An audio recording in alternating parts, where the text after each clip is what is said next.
With the truth of Moran's sins laid bare before the world, he must now face the righteous judgment of Tianyan Pavilion. Or is there a piece of the truth that only Chu Wanning knows? In this volume, even the most proud, unshakable hearts are brought to tears over and over again. Is there any hope for love to persist in a world so cruel? Or can hope remain in the most twisted of places? Welcome to Danmei Book Club. Head to Kickter.com this week for Black Friday deals on Danmei Book Club merch and more. What's up, guys? It's Kickter. I am back with my beautiful fiance Stitch to talk about Arha Volume 9. Ooh. Yes. In this book, I would say one very significant thing takes place. And it had been a while when I was making this PowerPoint after I'd read the book, and I was like, oh yeah, so basically there's the big event, and not much else happens. No. So much happens in this fucking book, dude.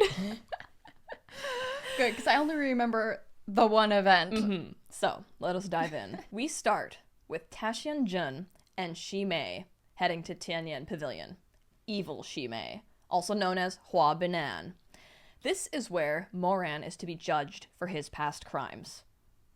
So right off the bat, our good Moran is being held captive by Tianyan Pavilion. And they're like, in the past, you committed murder, you kidnapped the president's son, you're going to jail, and maybe even worse.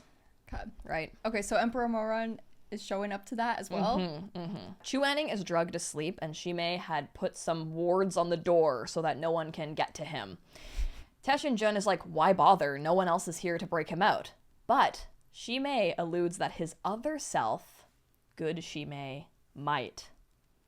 I don't know. I feel like good Shi Mei is a little questionable still. Yeah, but yeah. Maybe better Shi Mei. Better Shi Mei, yeah. Then we find out that sleepy Chu Wanning is now getting Moran's memories as well. How is that happening? There was some soul fuckery. Okay, so you just get lobotomized too much, and you just start getting bits and pieces of the other guy. Chu Wanning has his memories from both timelines now, so he knows his memories as the Chu Wanning we know. He has his memories as consort Chu to Taxian Jun, and now he also has original Taxian Jun Moran's memories. This poor guy. Yeah, they're all over the place. In Moran's memories, he sees Moran at the mass grave as he cries over his mom's body. Then he sees Moran stuck in the dog cage at the brothel. And then the incense that was left in the room while he suffered. And he understands why Moran has never liked incense. It's so sad. It's just the little details that add up into, you already have the big tragedies, but just the little details is where Meat Bun really gets ya. Yes. Then he sees Moran after he set the place on fire and holding a bloody machete. Well. But then he sees a beautiful woman, one whose features resembled his own. And it's Moran's mother comforting him after he had a nightmare. And that's when Chu Wanning realizes this is why Moran grabbed at his own hem so eagerly when they first met and trusted him instinctively.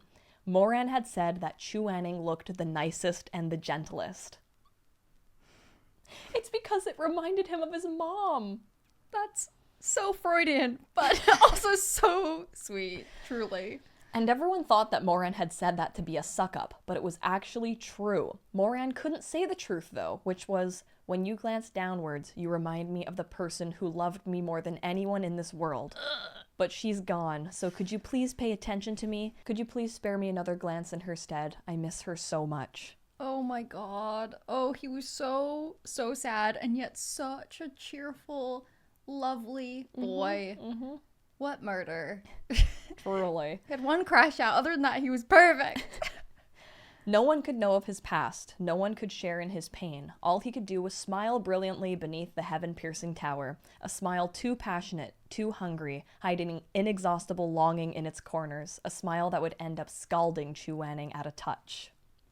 Damn. Chu Wanning's heart is breaking for Moran here. He is in so much pain, realizing Moran's life had been one of interminable suffering. They put him in a cage. Again. Then, we're with Moran, and he wakes up in a tiny cell in Tianyan Pavilion. His chest is aching. He's weak with no spiritual core, because he exploded it in the previous volume. Oh, thanks for the reminder. I had, taken that out of my memory. Mm-hmm.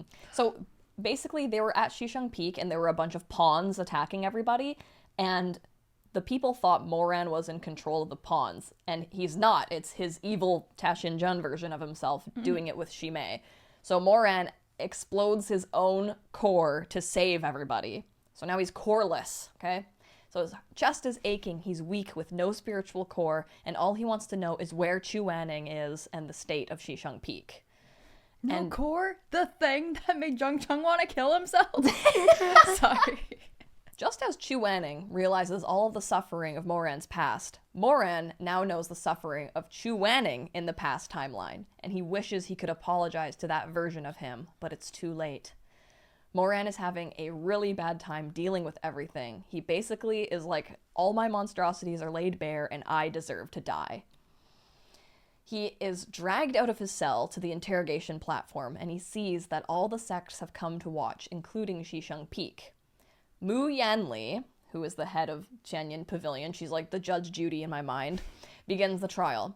They pour a bunch of medicine down Moran's throat, called the Draught of Confession, which makes you confess all the wrongs you've committed in life. Moran says, I've killed people. Too many, I can't remember. He says that he was 15 when he first killed, and it was a commoner, and it was vengeance and self-defense. And then he says, I assumed someone else's identity, I pretended to be the nephew of Shisheng Peak's leader, and then he says, I cultivated the 3 forbidden techniques. It's all like spilling out of him, right? Mm-hmm. And the crowd is like, didn't Shui Zhengyang want to pardon him? Clearly, this guy is a monster. Like, how could anybody defend him? Here's the scale. Shut the fuck up. So, there's this big-ass scale. That is a holy implement. It was said to be a device left over by the gods, and it renders the soundest judgment of sin and punishment. So as Moran is speaking, spiritual energy is making these scales tilt. And basically there's different levels, and the worst punishment is sunder the souls. And that means that there will never be another Moran on heaven or earth. You're flung out of the reincarnation cycle. And no one has ever received that one before. So, Moran's still spilling out his sins, and then says, I've trespassed against my teacher. It's one way of putting it. Moran does not want to describe in front of all these people how he humiliated Chu Wanning a lifetime ago. His Shizun was so good and so pure. He believes that when the time comes, he will cultivate to immortality and never bear the burden of reincarnation or the suffering of love. So he can't let the world know what happened to him. He has to protect him. So he refuses to say anything further on the matter. But the truth is, the potion inside him is torturing him. Like, his intestines are being ripped out, covering his wounds in salt, and just, it's the most painful thing in the world. He's like convulsing to not admit what he's done to Chu Wanning. Damn. His mouth fills with blood as Mu Yanli keeps demanding, what did you do to Chu Wanning? And then he starts hallucinating, and he sees Chu Wanning as an immortal years in the future, and the pain melts away into warmth. And he manages to say, I misspoke. I never trespassed against my teacher, and I have no more crimes to confess. Damn. It's like imagining Chu Wanning as a god in the future. No pain, like, could stop him from preventing that for him. That's so good. Right? So now they're like, well, okay. And they look at the scale. The needle moves to sunder the souls. Man, can you imagine where it would have moved if he had, like, admitted that? It actually spins all the way back around backwards to point at good again. So the needle moves to sunder the souls, and Mu Yanli's like, well. But she's cut off by Shui Meng, who yells, it's still moving. And then she says, well, it's about to stop. And Shui Meng is like, well, then wait for it to stop. And then she says, fine, we'll wait for it to stop. Mu Yanli is caught off guard because the needle does finally move away from sunder the souls to instead just carve out spiritual core. Oh, well, that sounds great. Doesn't he already not have a core? Well, he does. It just exploded inside of him. So it's like just a bunch of shrapnel in his chest. Mm-hmm. Oh my, okay. And so Mu Yanli's like, this is the final judgment. Shui Meng objects, but the crowd turns on him. The crowd suggests that of all of Shisheng Peak should be tried as well. They're all in on it, being evil with Moran and the pawns. But because when the chess pieces attacked, they left mostly Shisheng Peak disciples unharmed. But that was because Moran self-detonated to save everyone there. So Shui Meng then says, Moran doesn't have a spiritual core. How can you carve out How can you carry out the sentence? Carve out his heart? And Mu Yanli says, naturally we have our ways. Then, fan favorite, Ye Wangxi speaks up and says, please explain. And then everyone is like, fuck you, Ye Wangxi, we hate you too. They do my girl dirty! Mu Yanli then explains they will simply take out the fragments of the core. Well, that sounds fine. Shui Meng realizes that if they're going for all the broken fragments of his exploded core, they're going to have to carve into his chest hundreds of times. Oh. And then realizes that they're like, oh, this is just a fancy way of saying we're gonna kill him. Not even, like, in a nice way. Yeah. Just, like, in a terribly painful way. But then Mu Yanli says, our intent is not to kill him, just to get his spiritual core fragments. If he dies during surgery, it's not our fault. What the hell? It's like, we have to follow the scales, I'm sorry. This is some bullshit. Yeah. Now, Moran gets 3 days where he has to kneel outside for all to see and yell and curse at him, and in those 3 days, people may come up with an objection. So, Shui Meng and his dad are going to work on that. But they realize how tricky this is because it makes them look like traitors. And if Shisheng Peak gets condemned, they're all fucked. So, Shui Meng is really fucked up about all this. He thinks it's completely unfair, he loves Moran and knows that he protected everybody and just thinks this is so wrong, and he can't stand the thought of people even cursing at him, let alone carving out his heart. There is a scene of the crowd all coming to jeer at Moran, and everyone is being so mean and awful. And then there's this little kid that's just like, hey daddy, what if they were wrong about him? And the dad's like, impossible. And the kid says, it takes a long time to get to know someone. Maybe we're judging him too quickly. And the dad says, no, this place is a temple of the gods. Gods never make mistakes. And the kid puts his fingers in his mouth and walks away. So he is treated terribly, left out in the rain all night, until Ye Wangxi comes and holds an umbrella over him. Moran tells her to go, afraid that she will be dragged into this too, but she doesn't listen and she gives him some water. Moran brings up how if he died instead of Nangong Se on Mount Jiao, her Nangong Se would still be alive. But she says she doesn't fault him for it and would never blame Moran for wanting to live, and that Moran stood up for her and Nangong Se when the world stood against them, so she will do the same for him. Oh my god, she's so good. She also tells him that Shui Meng wanted to come, but he wasn't allowed because the clamor it would cause with the sect seeming guilty and all. Mm-hmm. So Moran tells Ye Wangxi that she needs to tell Shisheng Peak to find Hua Banan and find Chu Wanning. He also tells her that a second forbidden attack is coming and that he has no hidden agenda and wants to stop all of this. And to himself, he then says, I can't see Chu Wanning sacrifice himself again. Oh my god, this is just such a dismal mess. It is. Who's that Pokemon? Pikachu? It's my favorite character, Nangong Lu! Hey! As a child. So, Nangong Lu is sleeping, snoring away. But then, blind Shimei arrives and wakes him up. He was, like, kind of guarding Chu Wanning's body, but, you know, he's just kind of there. You left a 5-year-old to guard Chu Wanning. Not really. He's just, like, there in, like, Hua Banan's lair, you know? Incredible that he has survived thus far. So Nangong Lu sees blind Shimei and says, my dear friend Gaga! And I guess, if you remember in the previous volume, Shimei broke Nangong Lu's arm. It was very upsetting when he was excited to have a sleepover. Anyways, Nangong Lu thinks that this is his normal Shimei, but just something happened to his eyes, so he ends up helping him. It's so funny. Shimei's like, where are those battle plans I left here? And Nangong Lu's like, oh, I will help you, I know where they are. And hands blind Shimei Hua Banan's battle plans. This is so funny. I love how, like, evil Shimei was like, gotta put up wards in case regular Shimei helps, forgetting that he has this fucking 5-year-old who will definitely let in a stranger into the house. Yeah. That looks exactly like him. So this is where blind Shimei finds the plans, and on the plans it is for pawns to attack Shisheng Peak. But he realizes that he has 50,000 pawns that they're planning to use to attack, and pawns are innocent people, you know, being possessed.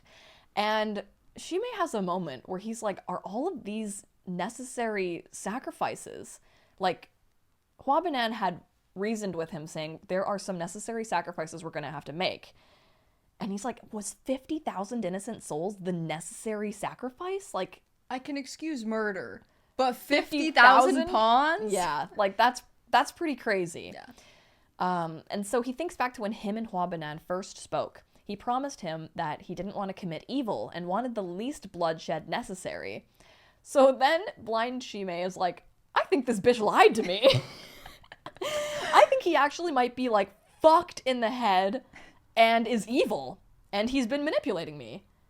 This whole time he thought it was his future self, like, leading him in this righteous cause, which we don't really know what the righteous cause is yet, but this is a very big moment where he's like, oh shit, like, I think other me is irredeemable.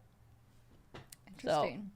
So, Nangang comes in, is like, dear friend Gaga, you're shaking and pale, are you alright? Here, you can have my robe. He's so nice. And Shimei is then like, damn, this guy, Nangang Lu, was also a master manipulator, but now he's an innocent child. And then he thinks, perhaps everyone possessed genuine sympathy for others as a child, but the passage of time wore deep furrows into their hearts to match those on their faces until they no longer resembled themselves. Which, you know, even goes back to the random little child at Moran's trial. Mm-hmm. Shimei then cries tears of blood, curls into a ball, and weeps. He's not me. He's not me. Oh. Yeah. I mean, I love that there's, you know, potential redemption for Shimei. I love that. Well, I mean, you know, a little bit of regret. Like, blind Shimei has really gotten the worst part of it. Like, he's definitely complicit in a lot of this, but for sure. Not compared to Hua Banan. You know, at least he's not, you know, so far, not the one trying to feel up Chuanning in weird strip games. Mm-hmm. So then, he decides he is going to rescue Chuanning. Turns out that the ward Hua Banan had put on the door, thinking blind Shimei wouldn't know how to crack it. Well, he did know how to crack it. There's this ominous thing that Shimei thinks, and it's for as long as he can remember. Before he became Chuanning's disciple, he had one dearest wish in his heart. For the sake of realizing the wish, no sacrifice would be too great. That's why he'd agreed to his future self, because they shared that wish. That's why he's been complicit in the plans and allowed his future self to blind him. But what could that wish be? I don't know. Right? Then we find out that Shimei had fought with Hua Banan before, and he tells him that he's revolted by pretending to have feelings for Moran, and they've had fights over Shimei feeling like he's just Hua Banan's pawn, and that Hua Banan has already failed once in his life, so he's using Shimei as his do-over. And Shimei's like, I'm just a better pawn than any Zhenglong chess piece, right? Basically, we get more confirmation that Shimei was instructed to drive a wedge between Chuanning and Moran by Hua Banan this entire time. Which just makes me so sick. Then, we get a glimpse into the night that Chuanning died in the current timeline, and Shimei is freaking out with Hua Banan, and both of them were instructed to never cry from their mom. Interesting. Put a pin in that. Okay? So they just saw Chuanning die. That was not a part of the plan. During the Heavenly Rift, Shimei's supposed to die. Moran's supposed to resent Chuanning for it, right? In our timeline, Chuanning died. So now both Shimeis are freaking the fuck out. Yeah, that was not the plan. And they're both trying not to cry. Hold it in. So they're going crazy and being like, fuck, this was not in the plan. Fuck Moran, he ruins everything. I can't believe Chuanning fucking died. And he says, Shizun is dead. Have you even considered my feelings? You love him too, so shouldn't you know I love him too? And then Hua Banan says, Anan, I truly am sorry. And Shimei says, don't call me Anan. We are not the same. Call me Shimei or Shi Mingjing. Interesting. Yeah. So, and when I refer to Shimei, I'm talking about like the one we knew, the one we grew up with. And I'll refer to the other version of him as Hua Banan. Mm-hmm. So when Shimei had first planted the flower in Moran, flower of eightfold sorrows, he had a heart cold as steel, his will unbending. In his eyes there was room for nothing but his own revenge and ambition. But when he saw how his other self acted, he suddenly yearned to know if Hua Banan had ever harbored a shadow of a doubt in his heart, if he'd ever found himself ridiculous for even a moment. But at this point, he's come too far, so he's just gotta go with it. So Shimei does have a bit of humanity, you know, he's got that. Mm-hmm. Then, Shimei thinks of how he manipulated Moran after he said, "Shimei, I really like you," and how he manipulated Shu Shanglin after he said, "I never thought I'd make a friend like you." And then how he blinded himself to manipulate his own Shizun. And he was down to do whatever it took for his goal, but he truly did not know that Hua Banan was willing to sacrifice an entire world of people to achieve it. He then touches Chu Anning's cheek and apologizes and says the only good thing is that he's already blind, so he won't be able to see the hatred in his eyes. Damn. He's got a little bit of that same dog that Moran has towards his Shizun. Yep. Just a little bit. Okay, Taishin Jun, crazy hours. Oh, we're doing a little cooking? Well, it's more about the splattering. Okay. Okay, so remember when Moran was kneeling and everyone was walking by talking shit about him? So, there was this one guy, Teacher Ma, who was particularly vile about Moran's mom, saying she was a prostitute, and there's no difference between a songstress and a prostitute. Well, turns out Taishin Jun was spying and heard this man say that about his mother. So, Taishin Jun went to this guy's house to take his revenge, and murdered his entire family very gruesomely in front of him, then confronted this guy. And this scene is so gory and disgusting, but also hilarious because Taishin Jun is very, very funny. So he's being very sarcastic and is like, "So go on, tell me the difference between a songstress and a prostitute. I need a keen mind like yours to guide mine." You know, goading him to say it and just keeps humiliating him before he explodes his head. Then he walks out and greets Hua Banan, who is waiting for him, and says, "Satisfied?" And Moran's like, "Happy enough." And they continue on. Just a little side quest there. Oh my god. Then Moran's like, "Come on, let's go. Didn't you say once we get Moran's heart, you'll put it into this venerable one's body?" He just wants to be a real boy. Literally. So, now, over these past 3 days, Shui Zhengyong had pleaded Moran's case to everyone, trying to prove that he's a good man who sacrificed himself for everyone, but no one will listen. Mu Yanli then comes out and says, "Well, looks like we're cutting out his core then." And while she repeats his sin, Moran just thinks about how he failed in this life to treat Chu Wanning well, especially how their first time was absurdly violent in the cave, something he truly wanted to make sure was done with so much care. And right as a bugle sounds the final call for Moran's sentencing, Chu Wanning wakes up. Yup. Oh my gosh. Oh. Yes. Just a baby. His eyes open and he shouts, "Moran!"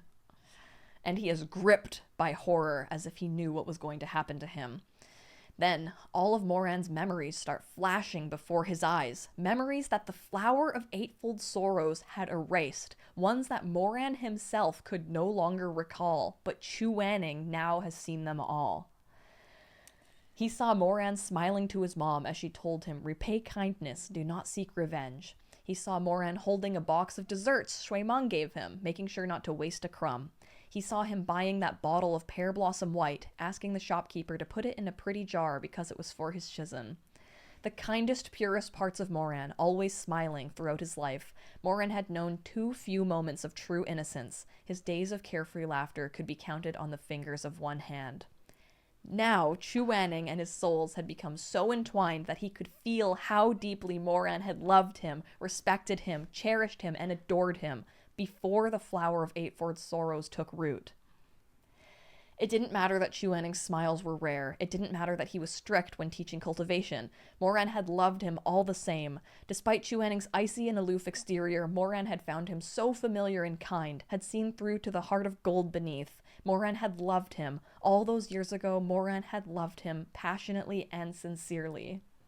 Oh my god. You know, just carve out my soul instead, actually. Then he sees a time where Moran was painstakingly embroidering a handkerchief, starting again and again as he messed it up and made a delicate pink high-tongue flower. He was delighted. He tossed the handkerchief into the air and let it fall in his face, blowing it up with a puff of air, just so happy, saying, "I'll give this to Shizun. He'll like it for sure. Every time he uses his handkerchief, he'll think of me." Chu Wanning remembers how it felt when Moran gave it to him. He was bewildered, yet pleasantly surprised. No one had ever given a handmade gift to him before. But he was too embarrassed to admit that, or smile. Terrified, his newest disciple would glimpse into the tenderness stirring in his heart. Just kill me. He finally gives him the handkerchief, and we get an insight on how Chu Wanning had fallen in love with him. It was not like being struck by lightning. It wore into him like water through a rock. Drop by drop, this young man's warmth had soaked into his heart. In the moment, he never realized how ardent every glance and smile was, how strong their aftershocks would be. By the time he noticed what had happened, that warmth had pooled into a mire into which he'd sunken too deep to have any hope of extricating himself. Damn. Oh, some of the best descriptions of feelings. A tremor rippled through the empty valley of Chu Wanning's heart, and a fresh stream trickled through, petals floating on the water's surface. He gazed down at that handkerchief for a long moment without any idea of what to say. It was the first time he'd ever received such a gift. Seeing him silent, Moran thought he didn't like it. "I copied a pattern from a book," he stammered. "Actually, you can buy handkerchiefs like this in town. They're not very expensive, and the embroidery is way nicer than mine." By the end, he was becoming distraught. He moved to snatch the handkerchief back, but Chu Wanning was faster. He'd already impassively tucked the handkerchief into his own robes. Unacceptable. How could a new disciple take back a gift for their teacher? The warmth of Moran's body still lingered on that rumpled handkerchief. It was ugly indeed. Down in Wuchang town, he could buy 8 like it for 10 copper coins, but in Chu Wanning's eyes, it was precious. He didn't want to give it back. Thus did this handkerchief become the very first thing Moran gave Chu Wanning. After the flower's curse took hold, both this swath of memories and the white square of silk were erased from Mo Weiyu's mind. Chu Wanning was taciturn and easily embarrassed. He never brought up the gift again of his own accord. Later, as he watched Moran become more and more infatuated with Shimei, following the other boy like a shadow and plying him with dozens of gifts, Chu Wanning's silence grew more enduring still. He no longer liked to use the handkerchief in front of Moran if he could avoid it. The gift had been a casual bit of charity on Moran's part, but Chu Wanning cherished it deeply. So no! I thought it was important to read that word for word because we have seen many a handkerchief scene between them. Right, well, because later on, Chu Wanning gives Moran a handkerchief with the same design without saying a single word about its significance. And like Moran is like delighted. He's so excited. Yep. You know, about this idea of Chu Wanning promising to give him this. And like even Choi Mung's like, I want one too. Yep. You know? Ugh. Me for real. Chu Wanning now knows the truth. Not only was Moran warped because of the flower, his memories had been erased. No one knew the real truth but him. Chu Wanning races down the mountain, asking everyone and anyone where Moran is. When he finds out where he is and what's about to happen, he goes crazy. He summons his dragon, and the paper dragon, usually ready to fight with him, sees the tears in Chu Wanning's eyes and is like, "What's wrong with you?" And Chu Wanning just says, "Help me."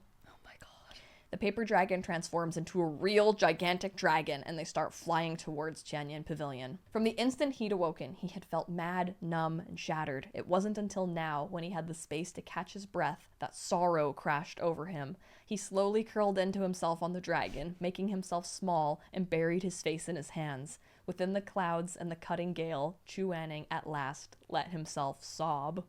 I can't do this. I can't fucking do this, man.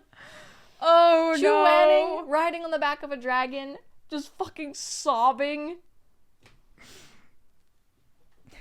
It's so sad. His back is looking fine, though. So, Moran is bound with his robe stripped off, and Mu Yanli bows before him and draws her blade. Someone in the stand screams out, "Gah!" as Moran is carved into for the first time, blood pouring out of him like crazy. Pain explodes like fireworks and blood spurts from his mouth. Then it cuts to Chu Wanning's memories of the time he taught Moran how to write his own name. He says that the sect leader gave Moran the courtesy name Weiyu, which means gentle rain, the opposite of his given name Ran, which is to ignite. We then learn that Moran intentionally would mess up writing his name over and over again so that his beautiful teacher would spend more time with him, holding his hand and teaching him quietly. Why are you so fucking dumb, Moran? He's actually just like, I want extra credit. Exactly. Moran is being carved open. Mu Yanli is ripping out the pieces of his core one by one, and a healer is making sure Moran will not die during the procedure. So Moran watches as his heart is sliced open and weaved back together over and over again.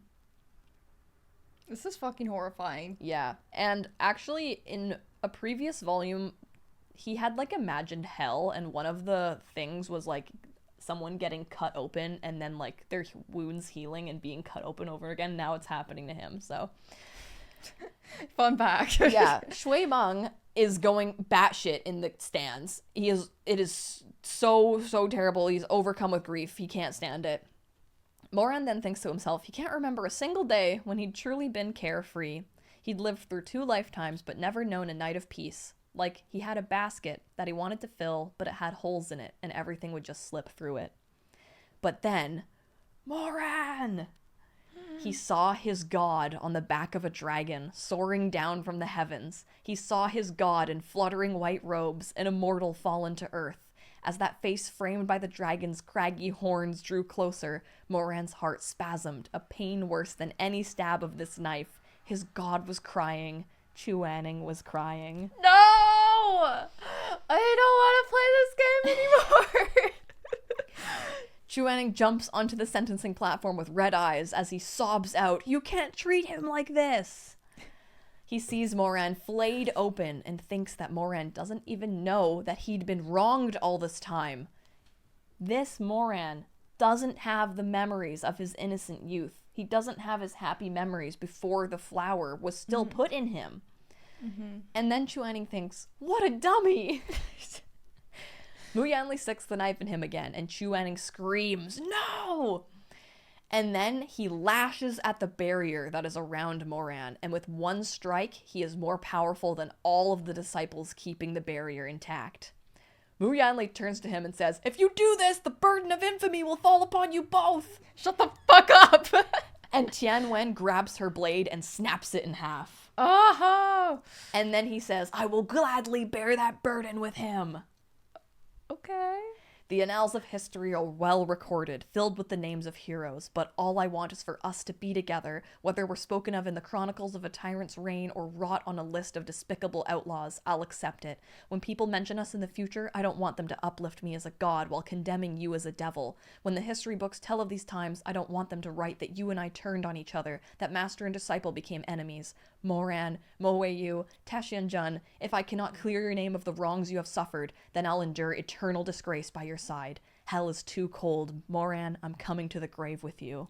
The fuck up with hell is too cold. I'm gonna fucking cry. What the fuck? You're killing me. Oh my fucking god. Isn't that amazing? Especially after, oh my god, I'm literally not well. Okay. Especially after the whole thing with Moran being like his only, like the only thought that can like soothe him and bring him any relief is like, at least Chu Wanning will be above this. Yes. At least if I endure this and like keep him out of it, he can at least not be like tainted by my disgrace. Yep. And then Chu Wanning just going and being like, the only thing I want at this point is to share your fate. Shut the fuck up! It's so good. Moran collapses into Chu Wanning's arms, his blood instantly dyeing his white robes red. The entire time Moran hadn't cried, but he finally loses it now. He's shaking and holds Chu Wanning and sobs, "Why are you saving me? Why don't you blame me?" Chu Wanning hugs him tightly despite the entire crowd watching them. Moran wants to push him away, afraid of Chu Wanning being harmed, but he finally breaks down and shows all the weakness he never could. "I was scared you wouldn't want me anymore. Where else can I go if you don't even want me?" It was Moran's heart that had been carved out, but it felt like Chu Wanning's was the one that was disintegrating from 1,000 wounds. I'm so fucked up about this. Because Moran had also been keeping it a secret from Chu Wanning that he was Taxian-Jun in a previous life, so he is like horrified that Chu Wanning knows the truth of it. But Chu Wanning knows the truth and then some. Good, a nice illustration of this touching moment. They are surrounded, and Chu Wanning held Moran in one arm and Tian Wen in the other. Chu Wanning says, "You don't have to worry. I'd never abandon you. I'll always be with you. In life or death, I'll always bring you home." Moran says, "I'm so happy. You're so good to me. My basket is full." Your fucking basket? But Moran is now not being healed by the healer, and he starts to pass out. Chu Wanning tries to send spiritual energy into him, but it's no use, just like how Tasshin Jun had tried to keep Chu Wanning alive. It's too late. Chu Wanning is racked with grief, but he kisses his forehead and says, "Stay with me. Which basket do you mean?" He's like, "I'll get you a basket. Yeah. I'll keep your basket safe." And while Chu Wanning can feel all the stares on him, he doesn't feel a thing other than torment that he had failed so wretchedly and come too late. Moran then says, "You see, I only have this one little basket," he explains quietly. "My basket's full of holes. I've been trying for ages to catch something, but it's still empty." He curled into himself unconsciously, his voice a broken whisper through ashen lips. "Shizun, my heart, it hurts. Hold me, please." Chu Wanning's own heart throbbed unbearably. He murmured again and again, "I've got you. Pain, pain, go away." Shut the fuck up. Moran is out of consciousness and saying things like, "Has my debt been paid? Am I clean now?" And Chu Wanning thinks, "I know how you sacrificed 2 lifetimes to protect me, even though you'd been my disciple only a few months when the choice was before you. You bore infamy, condemnation, and slander. You were dragged into madness, bloodlust, and filth. If not for you, the person kneeling on the platform of repentance today would be me. The person whose heart was carved out would be me." And we're kind of like, huh? Don't worry, all will be explained. Then Chu Wanning summons Huaxia, his fucking sword that he, never brings out. You know everyone's fucked when that sword comes out. And also, Huaxia is named after a poem that was about the author's pursuit of justice and criticism to the current social situation and human nature. So, pretty apt name for the time when he uses the sword the sword. of get fucked, you are all corrupt. Yeah. 2 lifetimes. Seeing the sword, everyone starts attacking Chu Wanning. It says that to guard Moran, he could offer up his sword, his body, his life, and all the innocence from this point onward. There was no hope, no salvation, no faith, no light. All they had was each other. Huaxia's might was terrifying to behold. One strike from it caused a huge chasm to open the earth below them, and the ground is covered with Tianyin Pavilion corpses. Chu Wanning had no idea how many he'd killed by the time he won himself free, promising to Moran over and over he will take him home. But to home where? He takes flight on his sword to the highest point in the sky. He's scared of heights. He's scared of flying on a sword. And he is covered in blood. Moran's, his own, and everyone he killed. Going to Tianyin Pavilion and killing everyone and flying away with Moran is so epic. Oh my god. Moran rasps, "You could go back. You already came back for me. That's enough." And Chu Wanning says, "What the hell are you saying?" And then he says, "I'll stay with you." And Moran passes out. He finally flies them far away and lands on a hill and tries to get Moran's robes open to heal him, but his hands are shaking too much to do it. Finally, he sees the gaping hole that was opened over his heart and loses all courage to look at his face. He just keeps saying, "Don't go, you can't go, you didn't do anything wrong, never anything wrong." He thinks about how Moran had taken care of his own lifeless body for 2 years in the past lifetime and how much he must have felt seeing him like this. He keeps trying to pour spiritual energy into him and finally looks at his face, and it destroys him. He's barely alive, completely white and covered in blood, scraped up from all the stones people had thrown at him. It breaks him. He kneels in front of Moran, buries his head in his arms, and weeps inconsolably. But then Tasshin Jun appears. Oh, good. He starts taunting him and says, "I always thought your own purity was the most important thing in the world to you. I never expected you'd tarnish yourself for him." Not now, Tasshin Jun. Not now. Chu Wanning stands up to protect Moran, but Tasshin Jun says the last piece of his spiritual core in his chest belongs to this venerable one. You too belong to this venerable one. Don't forget your place. Chu Wanning smacks him with Tianwen, and he starts bleeding, but he seems very delighted and says that he had missed Tianwen. Oh my god. Then Chu Wanning says, 10,000 coffins! And vines come out of the ground, grabbing Tasshin Jun. Tasshin Jun's heart twinges with the pain he hadn't felt in years as he sees Chu Wanning protecting Moran. It should be me. Literally. Yeah. He's almost crying as Chu Wanning slices him with another attack, and it hits him. He is very, very upset. Tashinjun summons Bugui, his sword, and attacks Chuanning, unable to get over the fact that he is here and alive.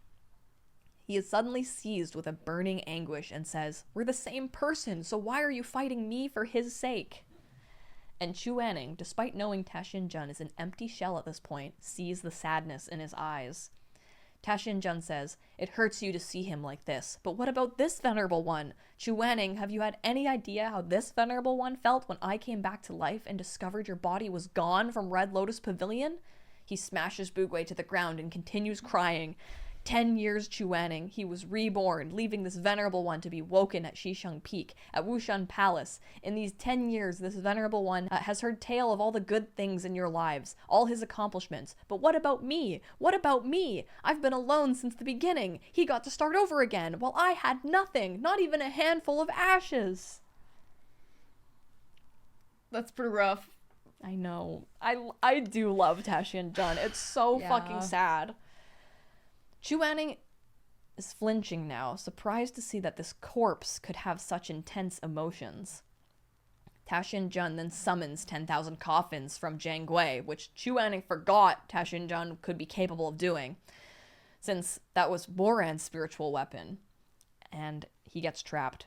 He's fighting to get out of the vines with all of his might, and Tashinjun once again is shocked and says, "You really do care so much about him."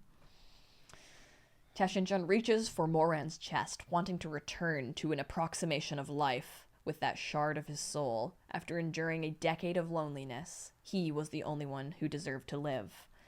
Chuanning manages to send out Tianwen, though, to hit Tashinjun's hand before he could touch his chest. And Tashinjun says, "Chuanning, why don't you just cut out my heart?" There can only be one. Then he wraps Jiangwei around Chuanning and uses interrogation. Oh.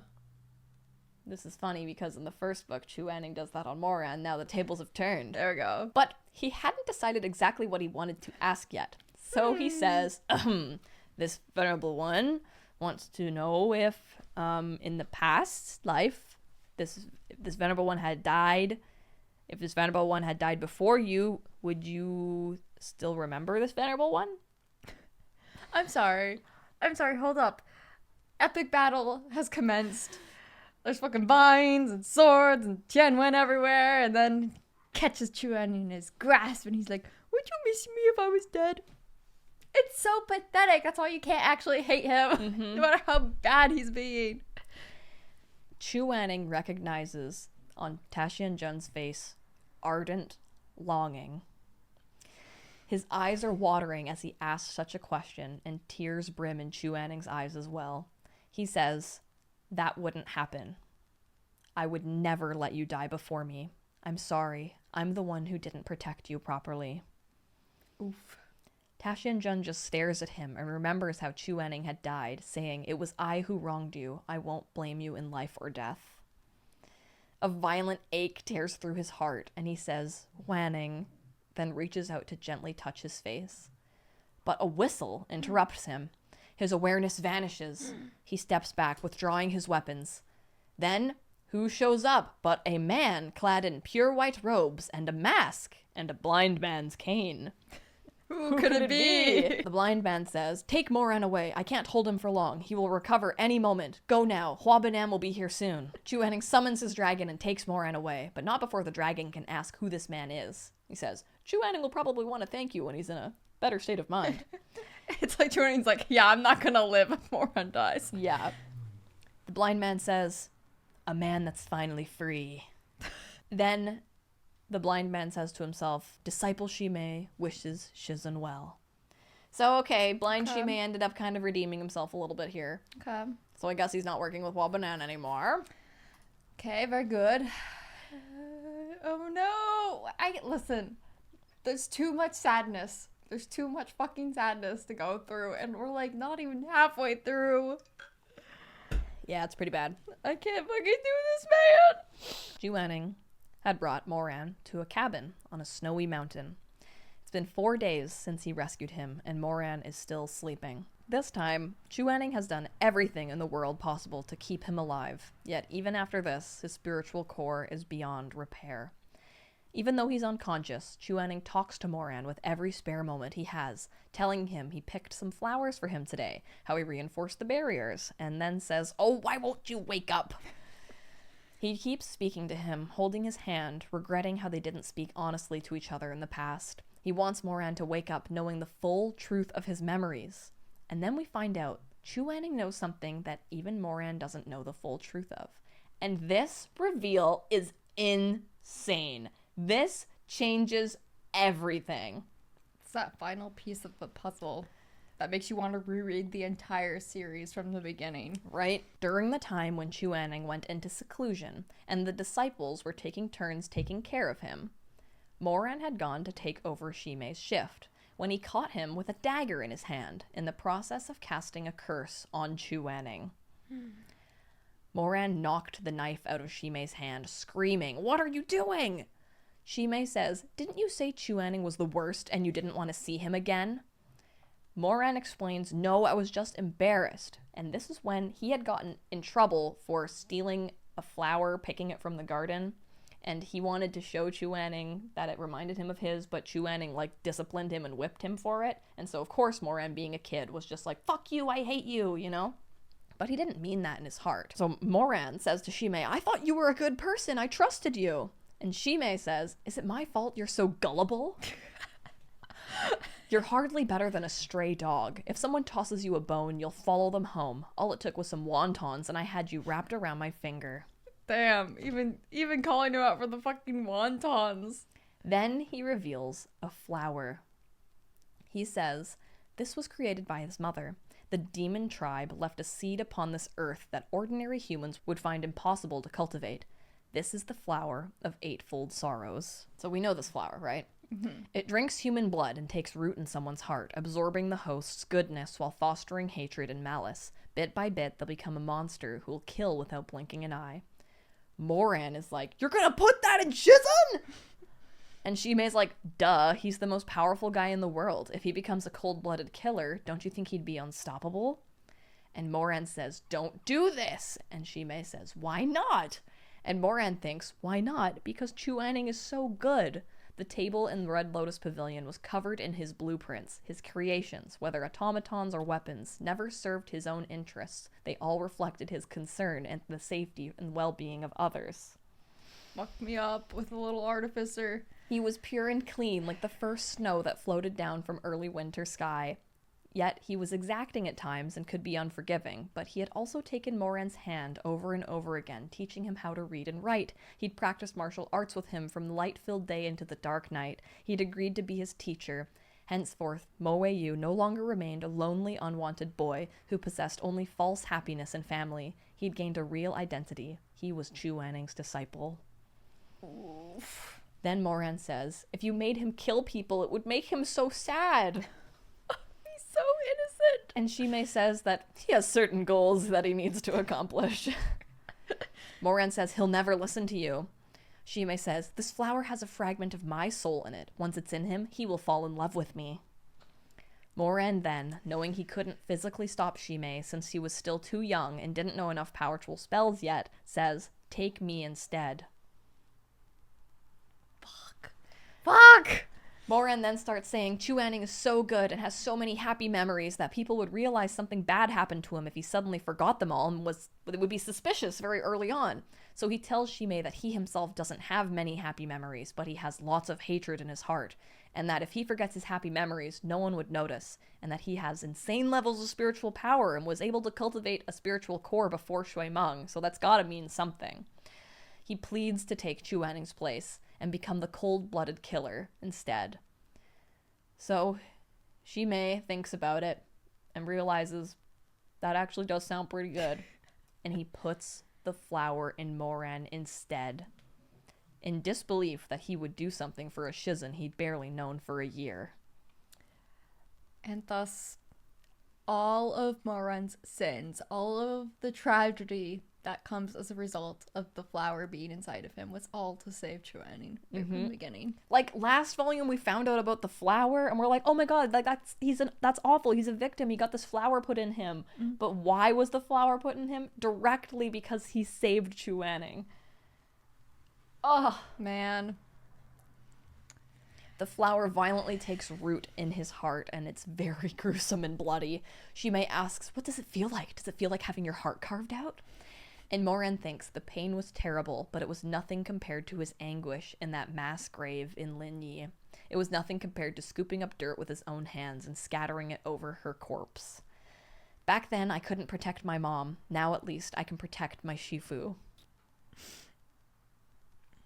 His happy memories already began to fade, like his mom holding his hand as they walked by a beautiful canal, embroidering a high-tongue handkerchief, grinning to himself, watching Chu Wanning eat a mooncake, taking a sip of wine with Chu Wanning under the moon. And now he would forget all those memories. Now he would defy his mother's dying wish, repay kindness, do not seek revenge. Now, writhing in pain, Moran showed extraordinary strength in this moment to give one last final bow to Chu Wanning and say, Shizun, very soon I'll disappoint you. Very soon I won't remember your goodness anymore. You'll be disgusted by me. And then he starts crying, saying, I'm sorry, I picked that high-tongue flower because I wanted to give it to you. Shizun, I came here today because I wanted to tell you I'm sorry when you woke up. I wanted to tell you what I really think. Shizun, thank you for not looking down on me. I really like you so much.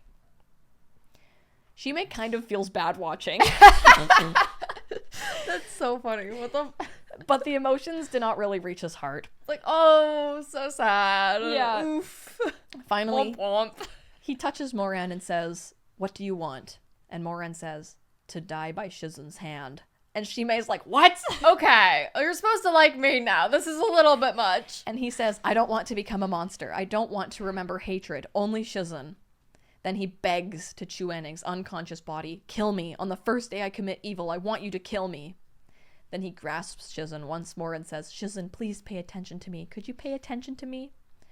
So, this is crazy that Chu Wanning knows all of this now. Mm-hmm. And this line really takes on a double meaning here. Pay attention to me. Like, pay attention to me and notice I'm turning bad. Know that I'm evil now, but it's not me.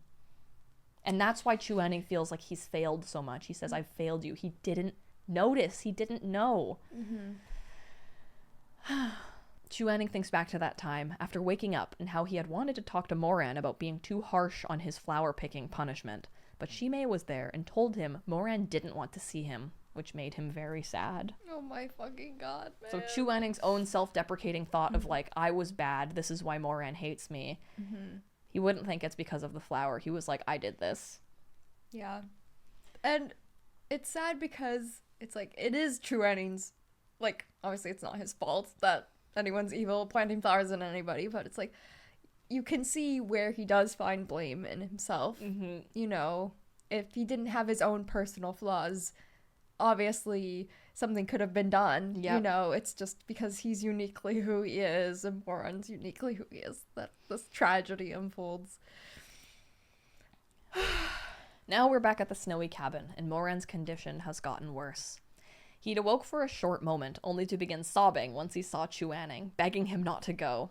When he fell back asleep, he dreamed of tumultuous times. He was never able to dream of happy moments in his youth. All of them were taken away by the flower of eightfold sorrows. Chu Wanning had made him kanji and was ceaselessly channeling spiritual energy into his heart. From dawn to dusk, he waited by his side. Finally, one night, Moran awoke. He mumbled something about the light. I want a light. And Chu Wanning remembers a time when Moran first became his disciple. He had gotten very sick, and he'd cried for his mother. So Chu Wanning sat on his bed and tried to comfort him by lighting a candle and saying, don't be afraid. Now, years later, Chu Wanning says the same. Moran, I've lit the candle. He wanted to continue and say, don't be afraid, but the words caught in his throat. He blinked back tears and pressed his forehead to Moran's. I've lit the candle, so please wake up, okay? Pay attention to me, okay? Chu Wanning. I can't fucking do this. Chu Wanning says, pay attention to me. 3 more nights passed this way. After so many days unconscious, Moran was finally awake. When he awakes, he remembers Chu Wanning telling him all kinds of things, all these happy memories that he'd forgotten, and he assumes they were all hallucinations. He thinks he is even still hallucinating, thinking he's still at Tianyan Pavilion and had just wished for salvation so hard that he's delirious. But then he realizes he is awake, but he can tell the state he's in. and that this is temporary, a flash of lucidity before the end. When Chu Wanning awakes, he says, "Moran," and Moran can see the joy and sorrow in his face. He asks to see his wounds, and Moran smiles and says, "No looking," and forces himself to stay calm. He just wants his final moments with Chu Wanning to be cherished. Chu Wanning tells him about the kanji, and Moran is so happy. Chu Wanning says, "I kept it warm for when you woke up. I still don't know how to make it, so it's probably edible, but barely." Chu Wanning then starts cooking some fish and meticulously takes out the bones, and Moran thinks about how he used to fuss over Chu Wanning's food, and now he's returning the favor. Moran eats the food, but keeps the most tender bits for Chu Wanning to have, but just as he's about to offer it, he notices Chu Wanning does not look okay. Gee, I wonder why. Chu Wanning shoots to his feet, eyes burning, afraid his composure is about to crack, so he runs outside, saying he's gonna check on things. Gotta go check on the outdoors. He says, "Once your wounds heal, I'll bring you back to Shisheng Peak." Okay, so we're coping by being Delulu. Both of them knew this couldn't happen, but they still spoke of tomorrow. They spoke of the future. Moran thinks to himself, now that he's just a dumb dog at the end of the day, the only thing he could ever do is protect his beloved, no matter what state he was in. Finally, he looks outside and sees Chu Wanning is not doing anything out there. It had just been an excuse. So Moran goes outside and tosses a blanket over him. They stand underneath an old plum tree and hug. Moran kisses his brow and says, "Even though I can't remember all the things you told me about, if I had to do it all over again, I'd choose the exact same thing." Then he explains that Chu Wanning shouldn't feel too bad because the Flower of Eightfold Sorrows truly did amplify things he already had in his heart. He genuinely thought about ruling the world back when he was stuck in that cage. They return to the cabin and hold each other in bed. The inevitable moment is looming closer. He knew what it was like when his mother died, and now he knows it's happening to him. Chu Wanning just having to go take a moment outside because he's too sad is... that destroyed me. Just Chu Wanning not wanting to cry in front of him and just having to go outside is just... it's so awful. And now that they're in bed and Moran knows what's about to happen... Moran says to Chu Wanning, while grinning, "Does my scar look good? A man doesn't have any personality without some scars." Chu Wanning slaps him. But very gently, and then caresses him, and the last of his composure finally crumbles. While he didn't make a sound, his shoulders shook. He knew the truth all too well. Moran snuggles him closer and says, "Must be ugly. Ugly enough to make Wanning cry." He's so fucking stupid. Within the blankets, Chu Wanning embraced him. He always hated voicing strong emotions. He found it too embarrassing, but now he felt how ridiculous his stiff bashfulness had been, how absurd. Chu Wanning finally says, "How could it be ugly? It doesn't matter whether you have any scars. You'll always be very handsome." Moran blinks, having never heard Chu Wanning express himself so directly, not even when they'd confessed their feelings. Chu Wanning continues, "In the past lifetime, in this lifetime, I've always loved you. I've always wanted to be with you, and in the future too. In the past, I knew you'd been cursed, but I couldn't show it. I had to hate you. Now I can finally make it up to you. I love you. I'd tie my hair with yours. I'd split my souls for you. I'd surrender myself to you." At hearing Chu Wanning express his willingness to surrender, Moran's heart burned like it had been singed with fire. He was both pained and deeply moved. Chu Wanning thinks for a long while on what he wants to say, upset that he's so terrible at expressing himself in words. But finally he says, while kissing Moran's chest, "Moran, it doesn't matter what happened in the past or what will happen in the future. No matter what, I'll always be with you." All the blood in his body is burning with embarrassment, but he keeps going. "All this time, I've belonged to Taxianjun and belonged to Mo Zongshe." Moran feels as though a flame from another world ignites his chest. Chu Wanning continues, "For 2 lifetimes, I've been yours. No regrets." That's the line. That's the line. Everyone knows it. And that's true, though. Like, there's so many misinterpretations of even like what us as the reader believe of Chu Wanning being trapped as his concubine and hating Taishan Jun and all this stuff, but it's like, with everything, all the truth finally revealed, Chu Wanning saying, for 2 lifetimes I've been yours, no regrets. Like, that's the truth. Moran closes his eyes, tears spilling over his lashes. He kisses Chu Wanning on the lips and says, Shizun, thank you. They held each other, both thinking, so this is the rest of our lives.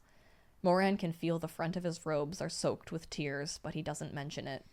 He says, go to sleep, Wanning. Go ahead. I'll hold you. You don't like the cold, so I'll keep you warm. Once I'm better, we'll go to Shisheng Peak. I want to apologize properly to Auntie and Uncle. I want to squabble with Shui Meng again. There are so many things we still have to do. Moran strokes his hair and says, Shizun, I'll hold an umbrella over you for a lifetime. Chu Wanning is too choked up to speak. Then Moran says, Sha Shidi, to tease him when he was Sha Sunu. Shiga has a story for you. Every night from now on, I'll tell you a story. Don't get mad at me for being bad with words. Ox eats grass is still the only one I know. Moran looked up, gazing at the crystalline mantle of snow on the window. The whole world was an expanse of pristine white. Wanning. Moran's heartbeat echoed in Chu Wanning's ears as he laid in his embrace. I love you, always and forever, he murmured. Okay. Oh, God, okay. Gradually... No, it's okay. And then he got better, and they returned to the... Gradually, his eyes drifted shut, his dimples like 2 shallow pools of pear blossom white. His heart slowed, bit by bit, its beat unsteady. Outside the window, a bough from the plum tree snapped, weighed down by too much snow. The branch fell in a flurry of white, emitting a crisp crack. When the noise settled, Chu Wanning could no longer hear Moran's heartbeat. He waited, the moment stretching on, but there was nothing, no sound, nothing at all. It was bone-chillingly quiet, a dreadful silence. It was done. Finished. Over. The room was terrifyingly still.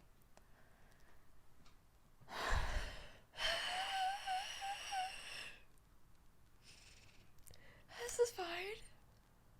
I cried so hard reading that the first time. Just the knowing it's gonna happen and Moran joking around, and then the crack outside, and then nothing.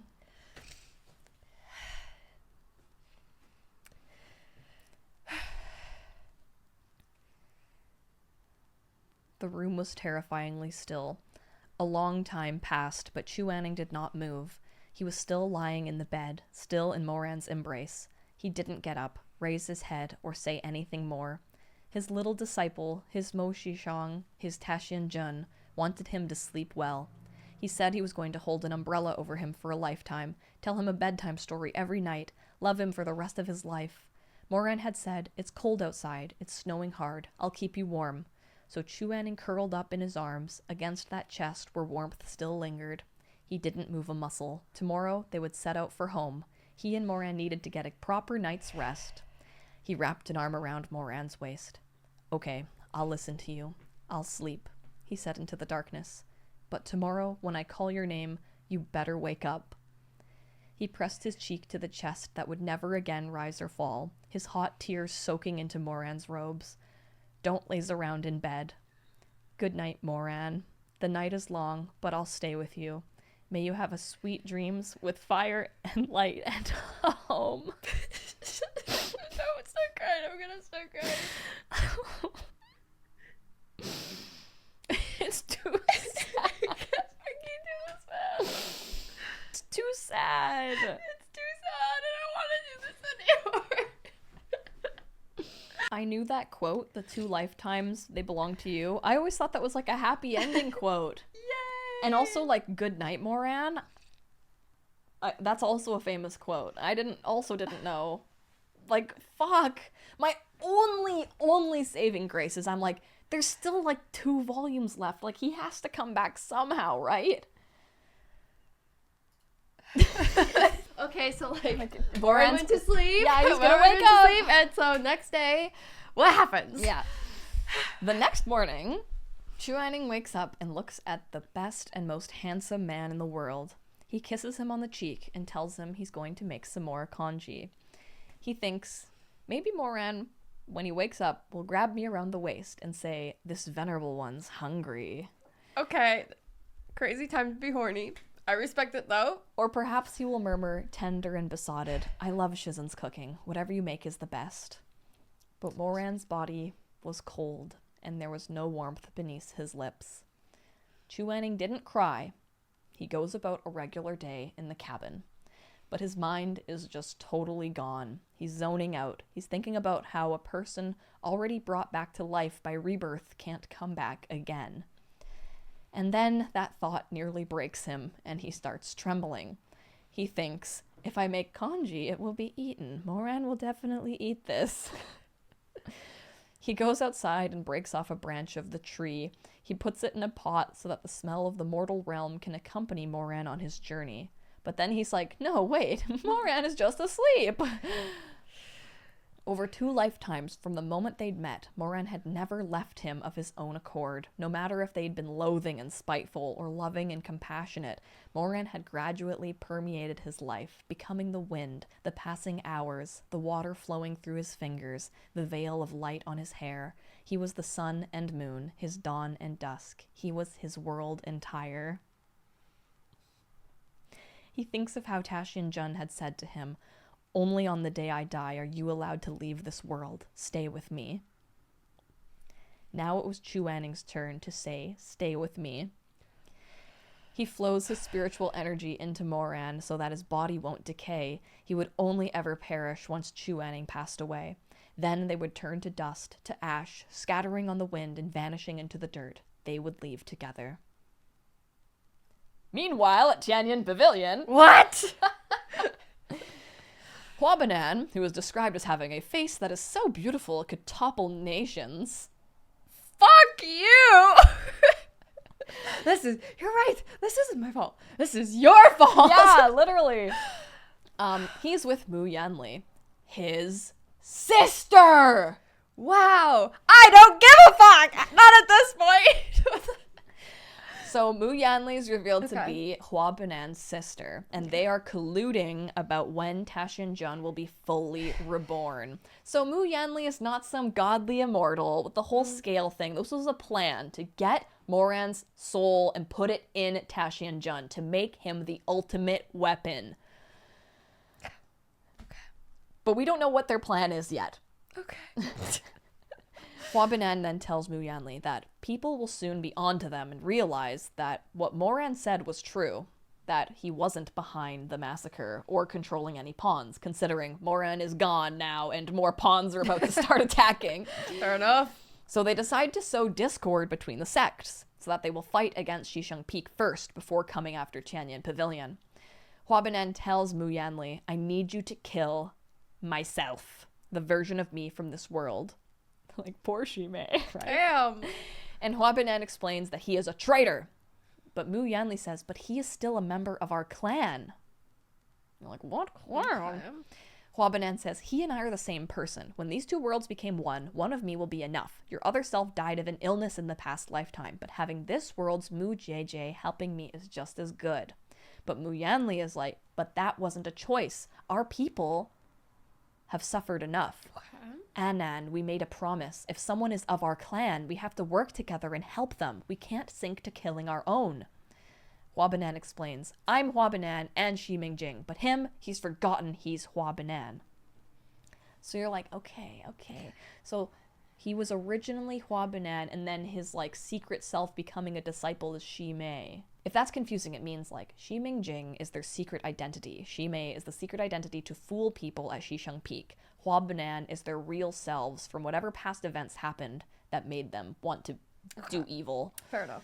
Mu Yanli then says, do you want to get rid of him because he betrayed you, or because he took a different path in the end? Oh ho ho! Huabanan says, you're always ruthless. Why are you being soft now?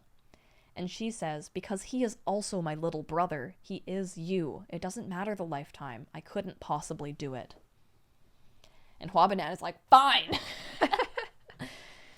After this, chess pieces, wielded by them, are killing all the major sects off. Basically, every sect is on fire. They're going to destroy the world. The scale of the destruction exceeds that of the Heavenly Rift. No one knows who is in control, but people suspect it's gotta be Moran and Chu Wanning. They even go as far to assume that maybe, just maybe, they are cut sleeves. And that Master is sleeping with his disciple. Oh my god. They start gossiping, thinking Chu Wanning is the top. And he is sleeping with all his disciples. Oh my god. Shui Meng is not gonna like this. Shui Meng did not like that. Okay, now, cut to... The only good man. The only man I could trust at a time like this. The only good straight man. Yes. Now we're with Shui Zhengyang and his wife, Madame Wang. They are discussing that even though Moran isn't their blood-related cousin, he was still thought of as family. Like, Shui Zhengyang truly, once finding this out, is like, I don't care. You know? He's a good man, Savannah! Then he starts coughing up blood. Not good. Shui Zhengyang has an internal injury. All the sects arrive at their door and want to take down Shisheng Peak. Shui Zhengyang tries to tell everyone that they did not knowingly give Moran any forbidden techniques and they aren't involved with the current massacre. The fight comes to their doorstep and Shui Meng gets involved, trying to defend everyone. It gets to the point where he pulls out his sword, Longcheng. He has really reached his limit for the slander everyone is saying, and to the point of where Shui Zhengyang steps in and tells Shui Meng to sit down. But Shui Meng is so upset he can't stop. He's crying as he defends Chu Wanning and Moran, bringing up all the good deeds they've done over the past years, deeds that no other sect would dare tackle. It finally gets to the point where someone says, sure, but you were the guys that had a disciple that cultivated forbidden techniques. Shisheng Peak is beyond saving. It has to go. Shui Meng says, surely you jest, and turns to see the face of that voice. And it's Zhang Shi. Zhang Shi. Sexy guy. Truly. Who seems to have a history with Madame Wang. Zhang Shi says, according to the cultivation world's rules, if a disciple studies the forbidden techniques, it doesn't matter if they learned it in secret. The failure lies with the sect for their negligence in failing to teach the disciple better. This really escalates things. Shui Meng ends up grabbing Zhang Shi and pinning him to a wall. And Zhang Shi says, you're so rude. Why can't you be good like Nangang Si? Wow. And Shui Meng says, well, you're worse than Nangang Liu, you bastard. Everyone here is like, oh my, the darling of the heavens is not the darling anymore. Oh, he's swearing. He's using swears. Then Zhang Shi dislocates Shui Meng's arm and says to Shui Zhengyang, what a fine job you've done raising your son. This is just going to become an incident, isn't it? Everyone starts chanting, dissolve the sect! Dissolve the sect! Doesn't have a very nice ring to it. No, do you think something bad's gonna happen? The Tenlong elder then speaks up and says, the Guiyue sect is responsible for Huabinan, so fuck you guys too, actually. And then it's really embarrassing because, like, the angry crowd starts getting confused with the logic and they're like, yeah, actually, so do we not like them now? Like, who are we against? Mm-hmm. But then the doors burst open and it's Tianyin Pavilion. And I can only imagine this is like Mu Yanli watching this and she's like, oh fuck, it's not working. Send it up the backup plan, you know? And the Tianyin Pavilion people are like, it was definitely Shisheng Peak making the pawns. And Tianyin Pavilion suddenly brings in commoners with them. And they look very scared. Definitely like hostages being told to say things. Here are our willing testimonies Yes. from people we definitely don't have a gun pointed to their heads. Literally. So they start slandering Shisheng Peak, saying they take other sects' babies and eat them. It's like, it's a genuine. Okay, well you could have said something slightly more believable than that, but okay. Yeah, they did that. They say that, like, you know, Shisheng Peak will take babies, promising to teach them cultivation, but then their babies are never seen again. And Shui Meng, it's like, yeah, they grew up into sect disciples. Yeah. It's not gonna stay babies forever. Shui Meng, though, is losing it. Like, he was losing it days ago when he was watching Moran get, like, murdered, right? So he's gone now. So hearing this, Shui Meng is like, that is such a lie! And then there's a line about how it's ironic that this fight is taking place in Loyalty Hall. And a lot of people here realize that even if they were wrong, they've gone too far. Like, they can't take it back now. They can't be like, actually, you're right. Sorry. It's like, we've blamed Shishang Peak. We have to take down Shishang Peak. So it's no use. It's going to end in violence. And this reminds me a lot of the, like, mob mentality issue in Modazushi, how it's like the real monster is society wanting to have a common enemy and the blame and a scapegoat kind of thing. So Shishang Peak has now become that.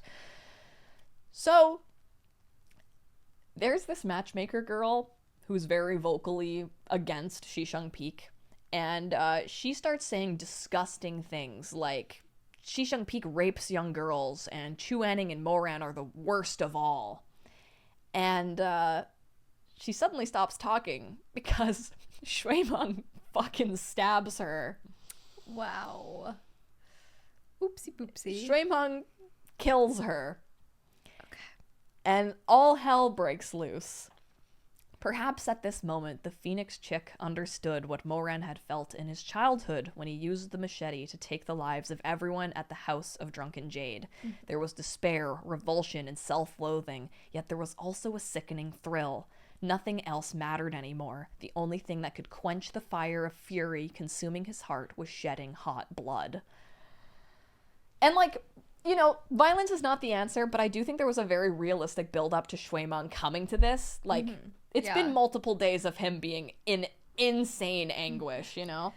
And it's also, you know, proving the point that, like, hey, pretty much anyone in Moran's position, you know, in a similar situation could go crazy. Yeah. It's not just him. It's not like, oh, he's just a bad egg and someone should be able to endure that level of suffering and not kill anybody. It's like, okay, this is a very similar, even, you know, maybe even not even as bad directly situation, and someone who has done nothing wrong in his life suddenly just loses it. Yep.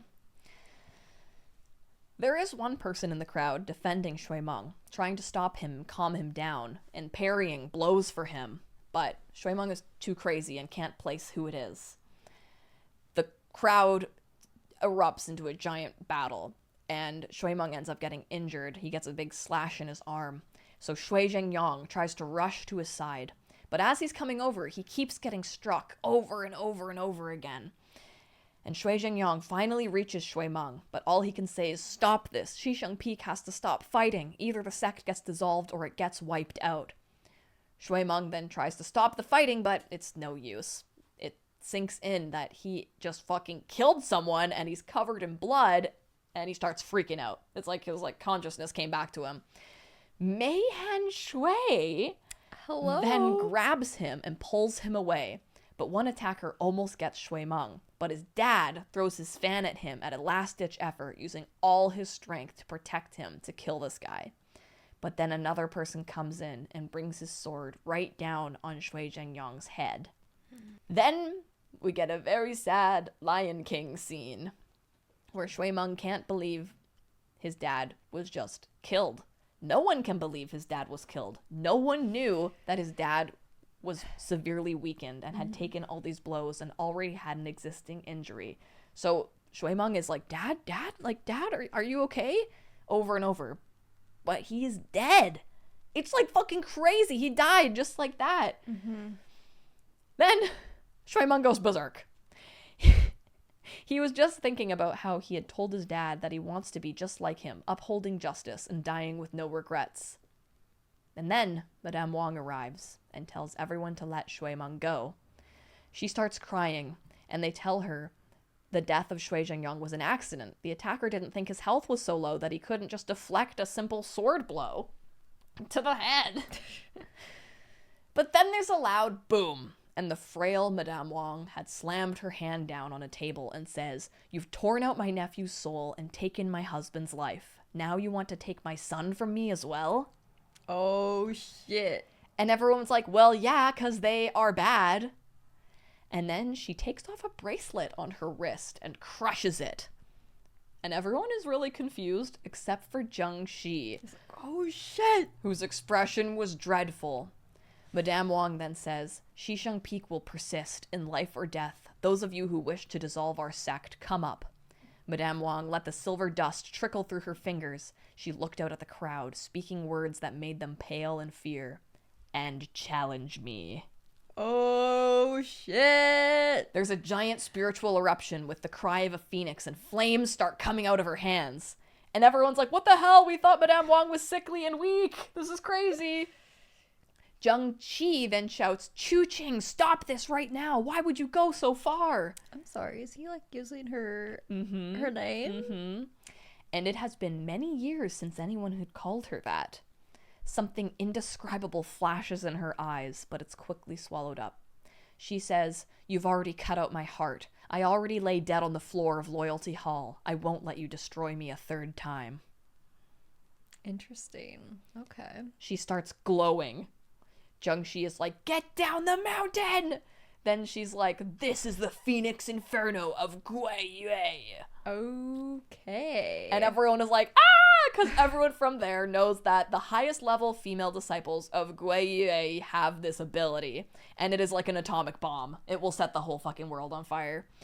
Zheng Xi pleads, your core can't take it. You might have protected your son today, but what about the future? She then says to everyone, my husband and I believe what Ran-Ar said today was true. Tianyan is suspect. Don't make trouble for Yu Heng. I believe they had their reasons for their actions. And then she says that the time-space gate is probably going to open again soon, and that you guys all need to work together to protect the cultivation realm. Everyone agrees because, well, if they didn't, she showed the power she can hold to set everything on fire. She literally, like, sets out the fire, but controls it so that it doesn't, like, touch anybody and, like, doesn't burn any plants. It's just, like, fire everywhere, but nowhere important. And she's like, yeah, I will incinerate you if you don't listen to me. And they're like, okay, we'll play well together. Thank you. Then she pulls Zheng Xi aside and is like, I need to talk to you alone. And Zheng Xi is like, you're going to die. And she's like, yeah, I know. Then there is this big silence between them, and it's awkward. And she says, do you look down on Meng Ars that much? He's much like you were in your youth. Hint, hint. Don't argue with him. And Zheng Xi is like, huh?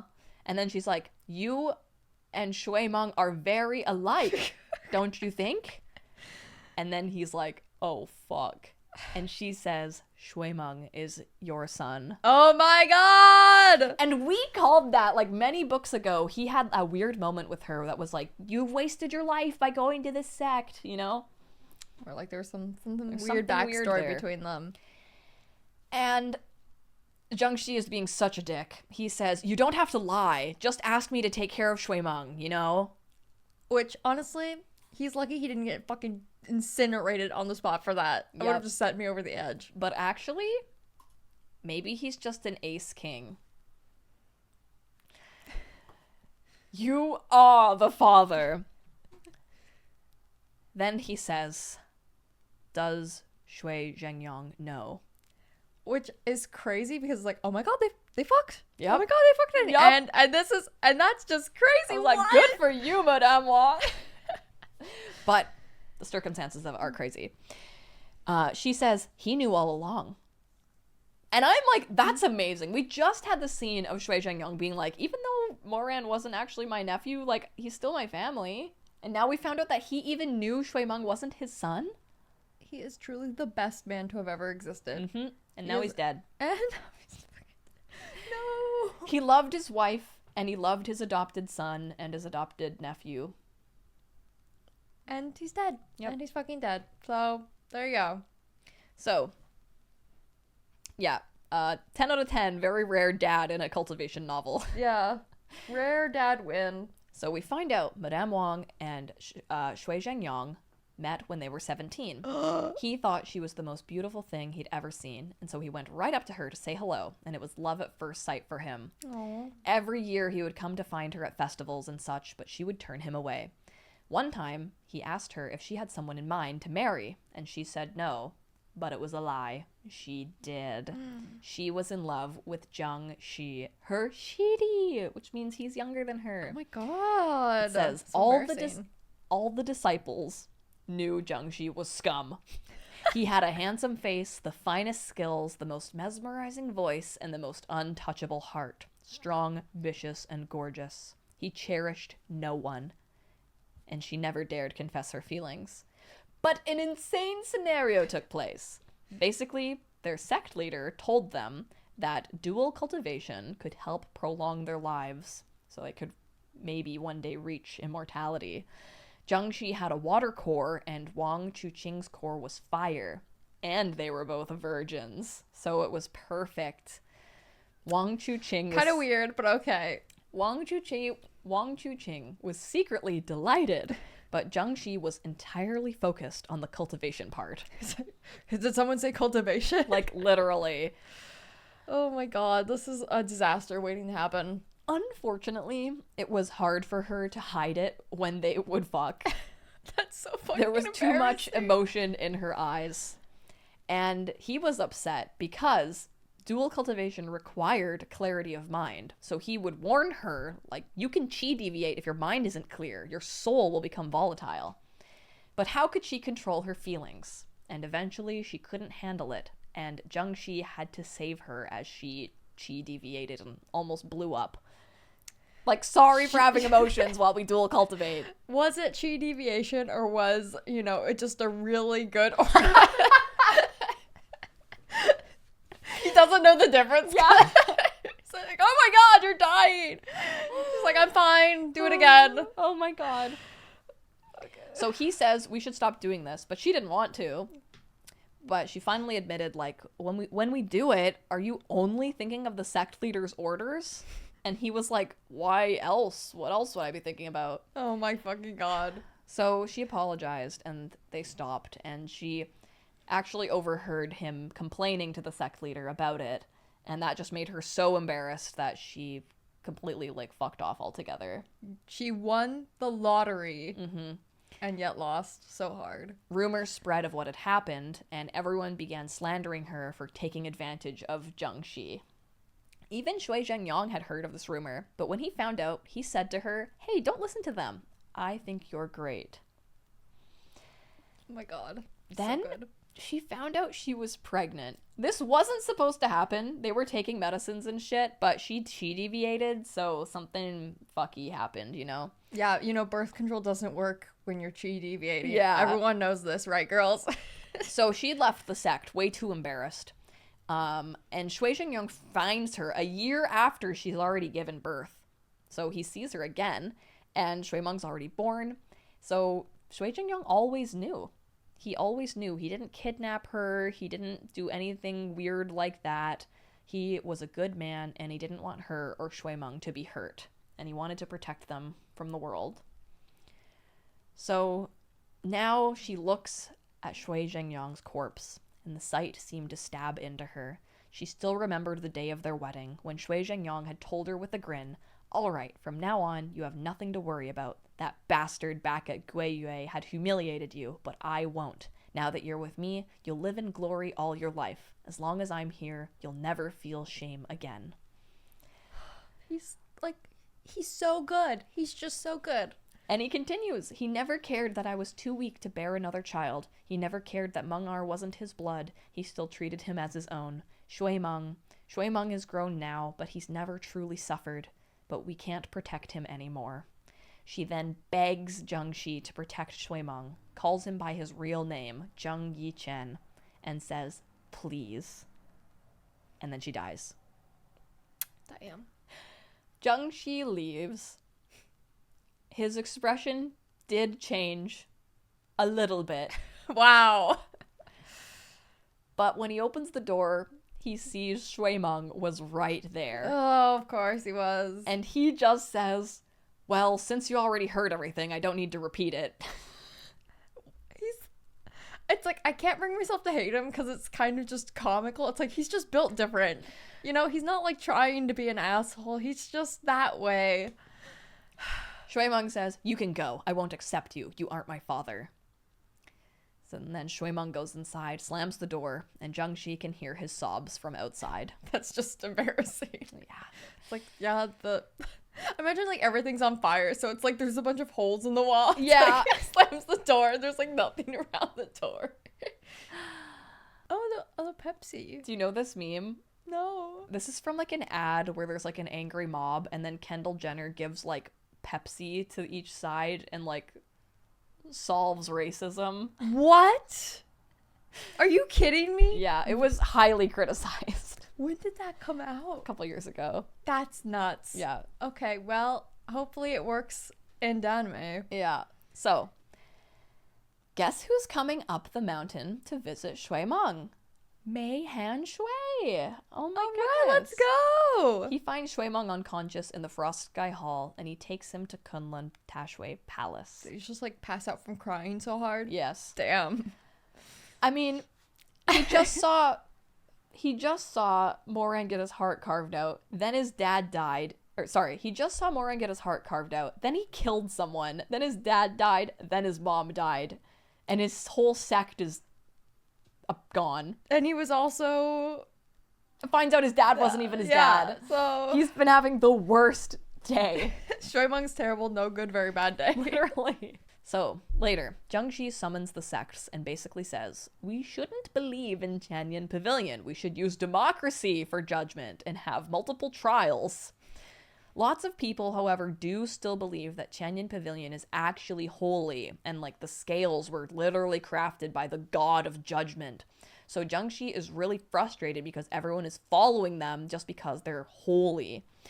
When we know fucking Mu Yanli is evil for sure, you know? Well, it turns out that a lot of commoners do believe that Tianyan Pavilion isn't actually a spiritual place and is instead a pigsty. Over 1,000 of them then head to Tianyan Pavilion in protest. Okay. So, Mu Yanli is nervous of this crowd, not wanting her own disciples to hurt them, and is afraid of a riot breaking out. But Shimei is like, oh, let them fight until one of our disciples die. Then we can eradicate the ants. I mean, that does sound like a good plan. Yep. But then, right as Tianyan Pavilion's army starts slaughtering the protesters, Yi Wangxi arrives with Nangangse's wolf and arrow, and she proudly says she stands with Moran and she vows to protect these people. Everyone underestimates her and thinks she's just some stupid maiden because she's a woman. Well, she jumps on the wolf and starts kicking ass. Hell yes, let's go! This woman was clad in black martial robes, her waist slender and her legs long. When she wielded her sword, she was Yu Wangxi, but Naobajin fought seamlessly by her side, and Madame Rong's embroidered quiver swayed at her belt. When she drew her bow, she was also Nangangse. That is so fucking beautiful. Also, Right? I'm glad that, there's a few lines like, and she looked super fucking hot Yeah. while she was kicking ass. Thank you, Meat Bun. Shimei starts getting nervous then, and is like, I'm gonna go check on Tashinjun and see if I can wake him up early. Now, we get to see what the sleeping Tashinjun is dreaming about. He just got Moran's soul fragments put in him, so he's a little weirdy now. Yeah. In his dreams, he sees a man that says, I'm probably leaving soon. And Tashinjun's like, where are we? Man says, you're on the shore of the Soul River. Take one of these bamboo boats and head downstream, and you'll reach the underworld. The man then asks if he fears death, and Tashinjun goes, blah, blah, blah, what's there to fear? And the man says, I used to think so too. Once I chose to end myself with poison. I thought there was nothing more I wanted in life, that I didn't fear death. The man lowered his head. But now, I don't want to go. He's still in the world. I can't leave him. And it turns out that this man is Moran, Okay. with a big gaping hole in his chest. Ooh. And he explains it's been 7 days since he died, but no one has come to take him to the underworld. He's just been drifting around on the shores. He explains that his own spiritual core is now in Tashinjun, so he can't survive like this. But he doesn't want to leave. He wants to go back. Tashinjun touches his own chest and is like, I have your core? Then it worked! Ha ha ha! Then Moran touches Tashinjun's forehead and says, do you know who Hua Banan is? Don't let him control you. If only you could learn the whole truth. Tashinjun is confused and is like, let go of me! Moran tells him, turn back, forgive yourself, and wishes that Tashinjun could see how this Moran got to live his reborn life. And then he feels this extreme pain in his forehead, and Tashinjun flinches because these words are very similar to Chu Wanning's dying words. Then he sees the battle of the Heavenly Rift, the defining moment that changed the trajectory of their lives. He sees his own youthful self, then someone hoisting him onto their back and crawling out from the sea of blood and bone. The person refused to let him down, even when they could hardly move. Then he finally sees this was Chu Wanning holding him on his back. He hears a voice say, "The stairs are still stained with a trail of blood. That's the road he took to bring you home." The discernment barrier is twinned. Whatever damage you took, he suffered the same. How could you say he didn't save you? How could you say he didn't save you? Moran then says, "I've given you as many memories as I can." Tasshin-jun starts freaking out, saying that he doesn't care and that Moran betrayed Shimei. But Moran just looks at him with pity. Moran then says he doesn't know what will happen to him now, and maybe he'll be locked out of the reincarnation cycle or sent to the infinite hells. Or maybe both his souls and spiritual core will merge into Tasshin-jun's body. Tasshin-jun says, "Don't even think about it!" But in his final moments, Moran turns into a golden light and it flies toward Tasshin-jun's chest and says, "I'm sorry, at the very end, I have to fight you for this body. Don't be Tasshin-jun anymore." Okay. Then there's a big gold blast and Shimei is sitting outside the coffin Tasshin-jun is in and is like, "Oh fuck!" Tasshin-jun sits up out of the coffin, still looking like a corpse. He tells Shimei he had a long dream, and Shimei is like, it wasn't real. Don't worry about that. He then tests Tasshin-jun's strength and is like, "Can you make this crystal light up?" And he's like, "Of course!" And he blasts the crystal to dust. And Shimei is like, "Holy fucking shit, this guy is the most powerful source in the entire world, and he's mine!" And then he starts trembling to himself and goes, "Mother, did you see? I did!"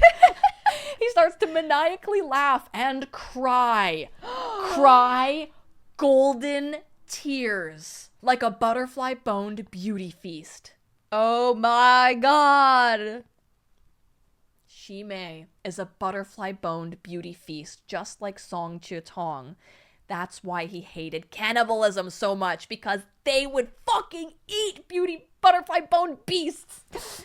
Butterfly-boned beauty beasts. That's why he hated cannibalism so much in the previous book. We were onto something. He is a he is a butterfly-boned beauty feast, and people in the cultivation world would eat them.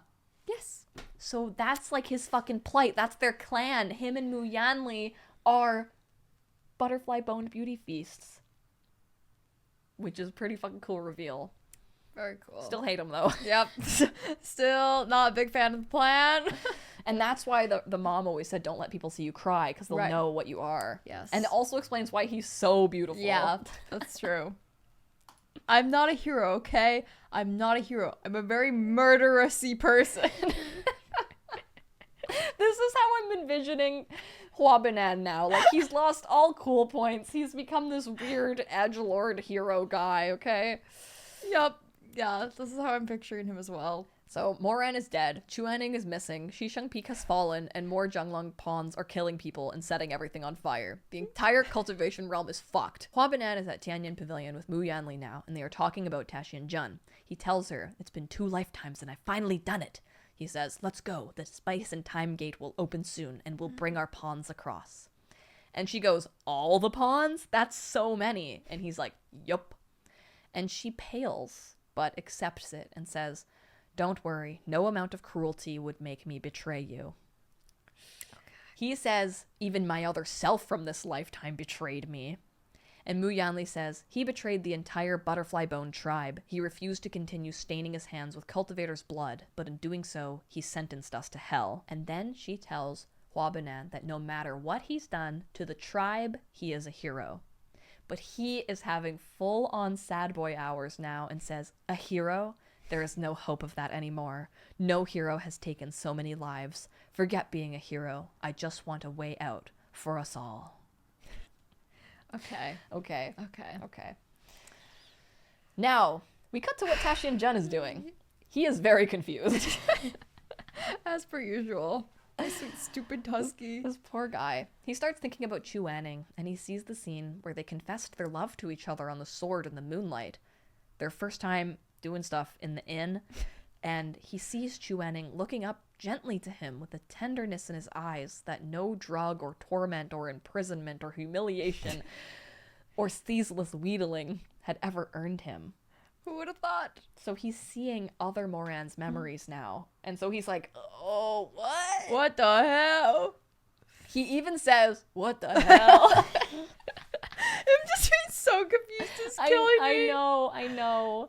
He's trying very hard to think, but he keeps thinking of Chu Wanning, and the sight of him soothes him. He was supposed to find a place in the mountains with the most spiritual energy to open the space-time gate, but instead he goes to Heavenly Lake, where he'd lost Chu Wanning. But then he sees Shui Meng drunk as fuck. This is the most insane crossover at this point. It really is. Two is. people who should not be interacting. And Tashin-jun is happy to see him in despair, because all he remembers is that he showed Shui Meng a bit of mercy in his lifetime, and Shui Meng had turned on him and tried to kill him. So he has a moment of being like, ha, serves you right, and then he's like, ha ha ha, I'll put you out of your misery now and kill you, ha ha ha. But then Shui Meng calls him Ga, and Tashin-jun starts getting sappy memories out of, and sees like himself hanging out with Shui Meng. And Shui Meng starts crying and says, Ga, don't leave me. And Tashin-jun loses the will to kill him. Oh no. Shui Meng grabs him and pulls him into a hug. This is so funny. Oh god. And Tashin-jun finally extracts himself from the hug and flies away. Ew. In his own memories, he knew Shui Meng was haughty and cruel to him, but this young man was just a boy who lost his Gaga. That really fucked me up as well. Yeah. Because, like, the familial love there is just so pure and so sad. Shui Meng then leaves, stumbling in the snow, reciting poems about times past and how he was left all alone. And one of the lines he says is, greeting old friends, half but ghosts. And Tashin-jun realizes that he is alone. Everyone he knows is dead and gone, after everything has been said and done. And he remembers that moment where he's asking his old servant, how did I tie my hair up when I was younger? And no one knows. Everyone from his youth is dead. He had killed everybody. And then he says, Chu Wanning, if back then... And then he stops and he bows, getting on his knees where Chu Wanning died. He bows 3 times, then gets up, feeling as if he'd done something he'd wanted to do for a very long time. Wow.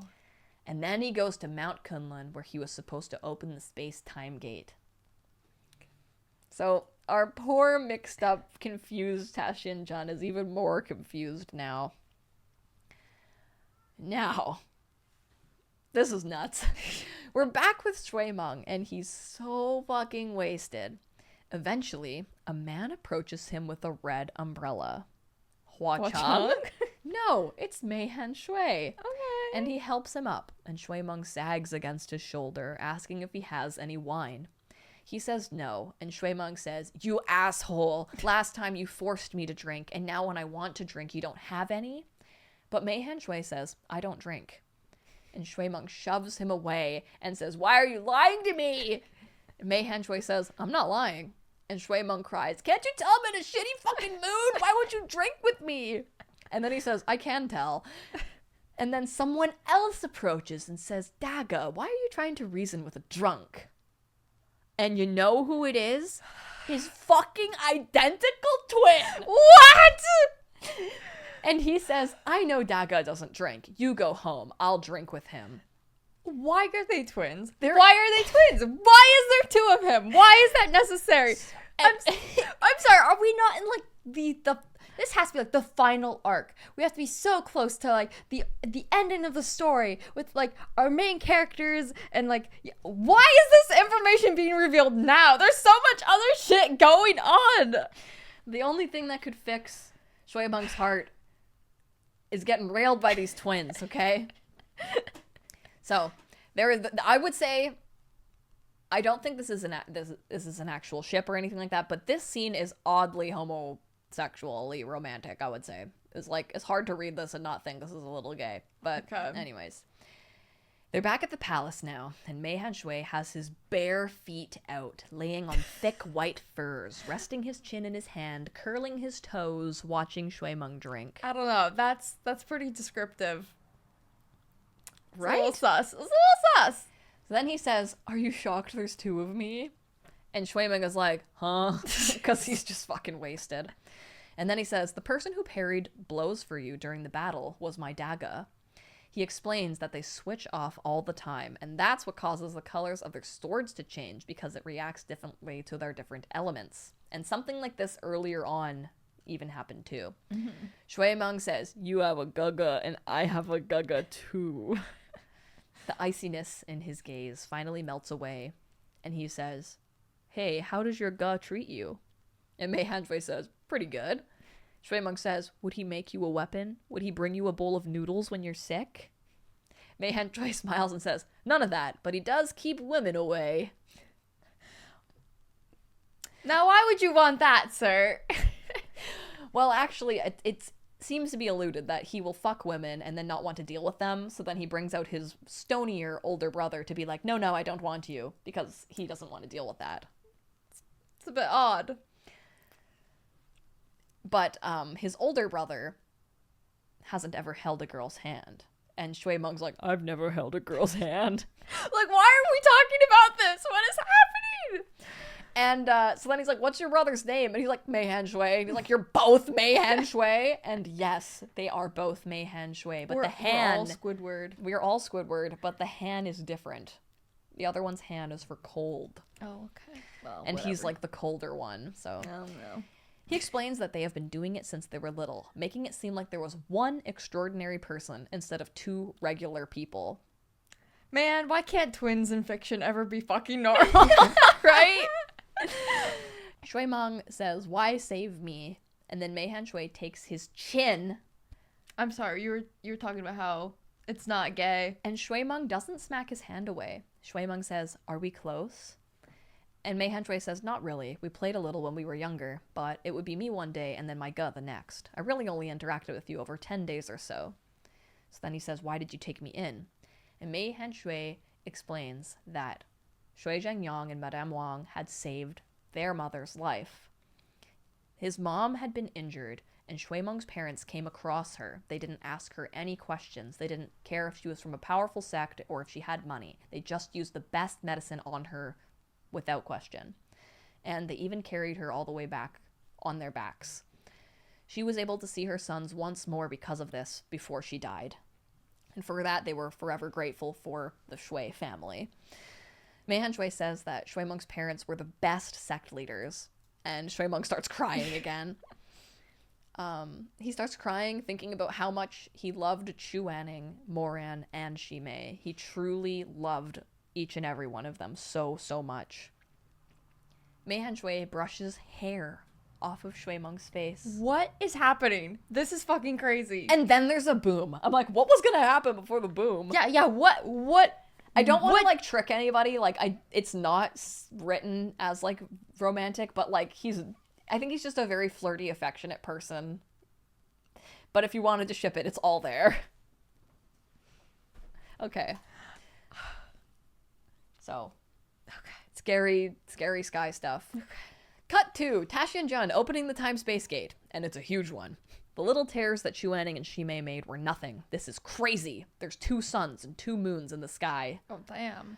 Moran steps into the other world and meets with his old servant, and he gets a little too giddy and says, "I saw Chu Wanning again, and my souls are being repaired, and maybe I can even..." And then he stops himself and is like, "Oh, anyways, return to the palace with me." And the old servant feels very bad for him because he knows that he is just a puppet brought back from the dead that can't die, and he saw how much pain he'd been in all these years, so he just listens and follows him. Back at the palace, Tashi Jun has some wine, since he can do that now because he has Moran's souls in him. Yay! And before he was just like a ghost that couldn't eat or drink. But it's still only like a third of the taste and stuff, but he at least is happy with this. But then he thinks of his memories, and all he can remember are sad ones now.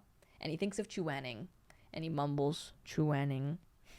He thinks of a time that he had kissed Chu Wanning's forehead here. The kiss held no trace of suggestive desire, and he remembered Chu Wanning being startled by it. It was the summer, so there were frogs croaking and cicadas outside, and Moran had said, "Want to play a game? If I count to 10 and the first thing we hear is a frog, you have to make me soup. But if the first thing we hear is a cicada, I will take you down into town." And Wanning, who has been locked in this palace, really wanting to go into town, says, "Okay, I'll play."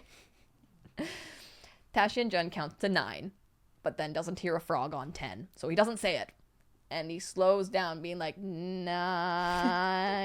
And Wanning frowns at him because he's cheating. And then Tashian-jun says, "Do you think all the frogs died?" And then he says, "Hold on, this venerable one is going to check if they're still alive." And so he throws a rock in the pond, and that, of course, makes the frogs ribbit. And then he's like, 10! Oh, I won! He's such an asshole! So Wanning flicks his sleeves and makes him soup. And Tashian-jun ends up taking him down to the town anyways because the soup was so good.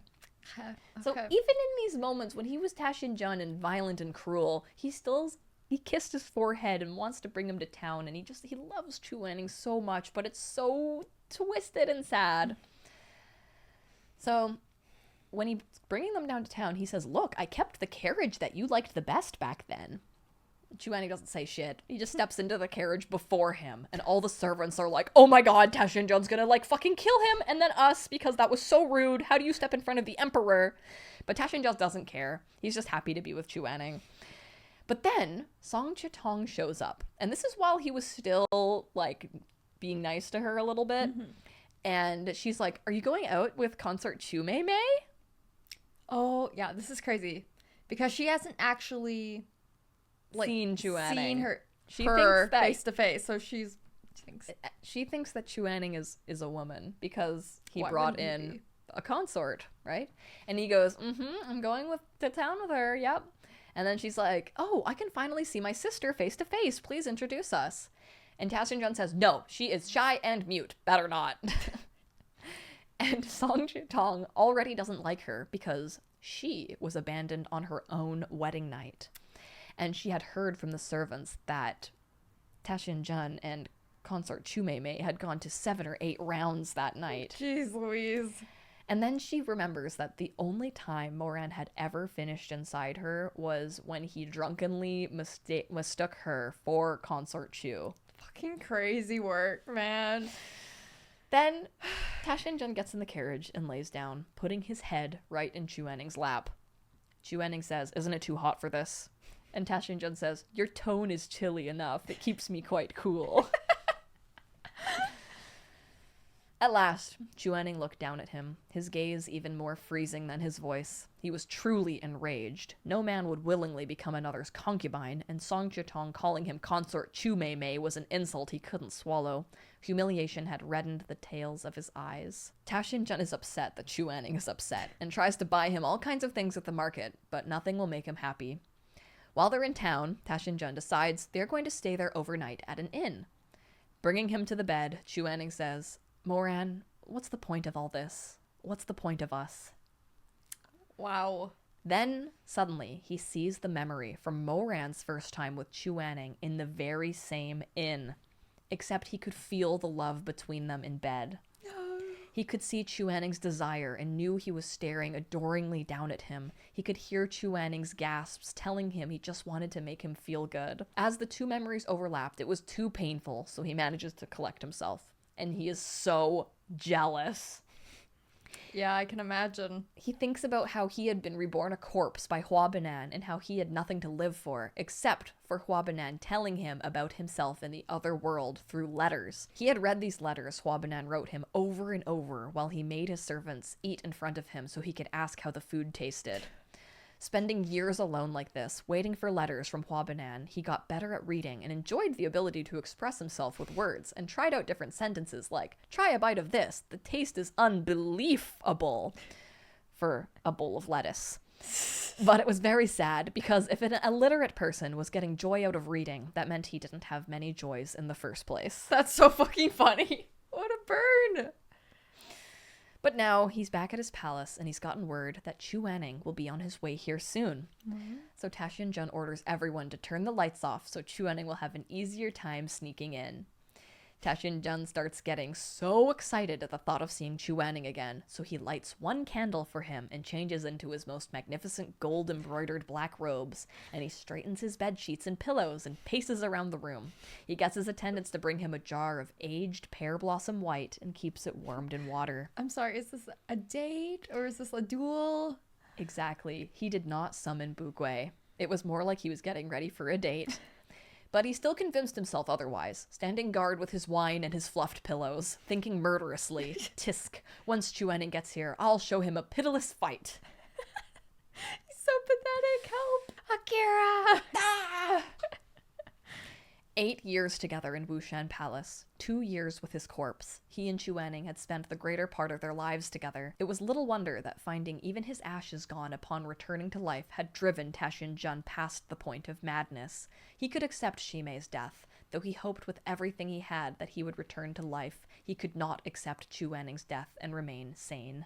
Wow. He waits and waits and waits, and Chu Wanning doesn't come. He's starting to get upset, and then thinking, what if he died? Just like the frogs! The frogs didn't die!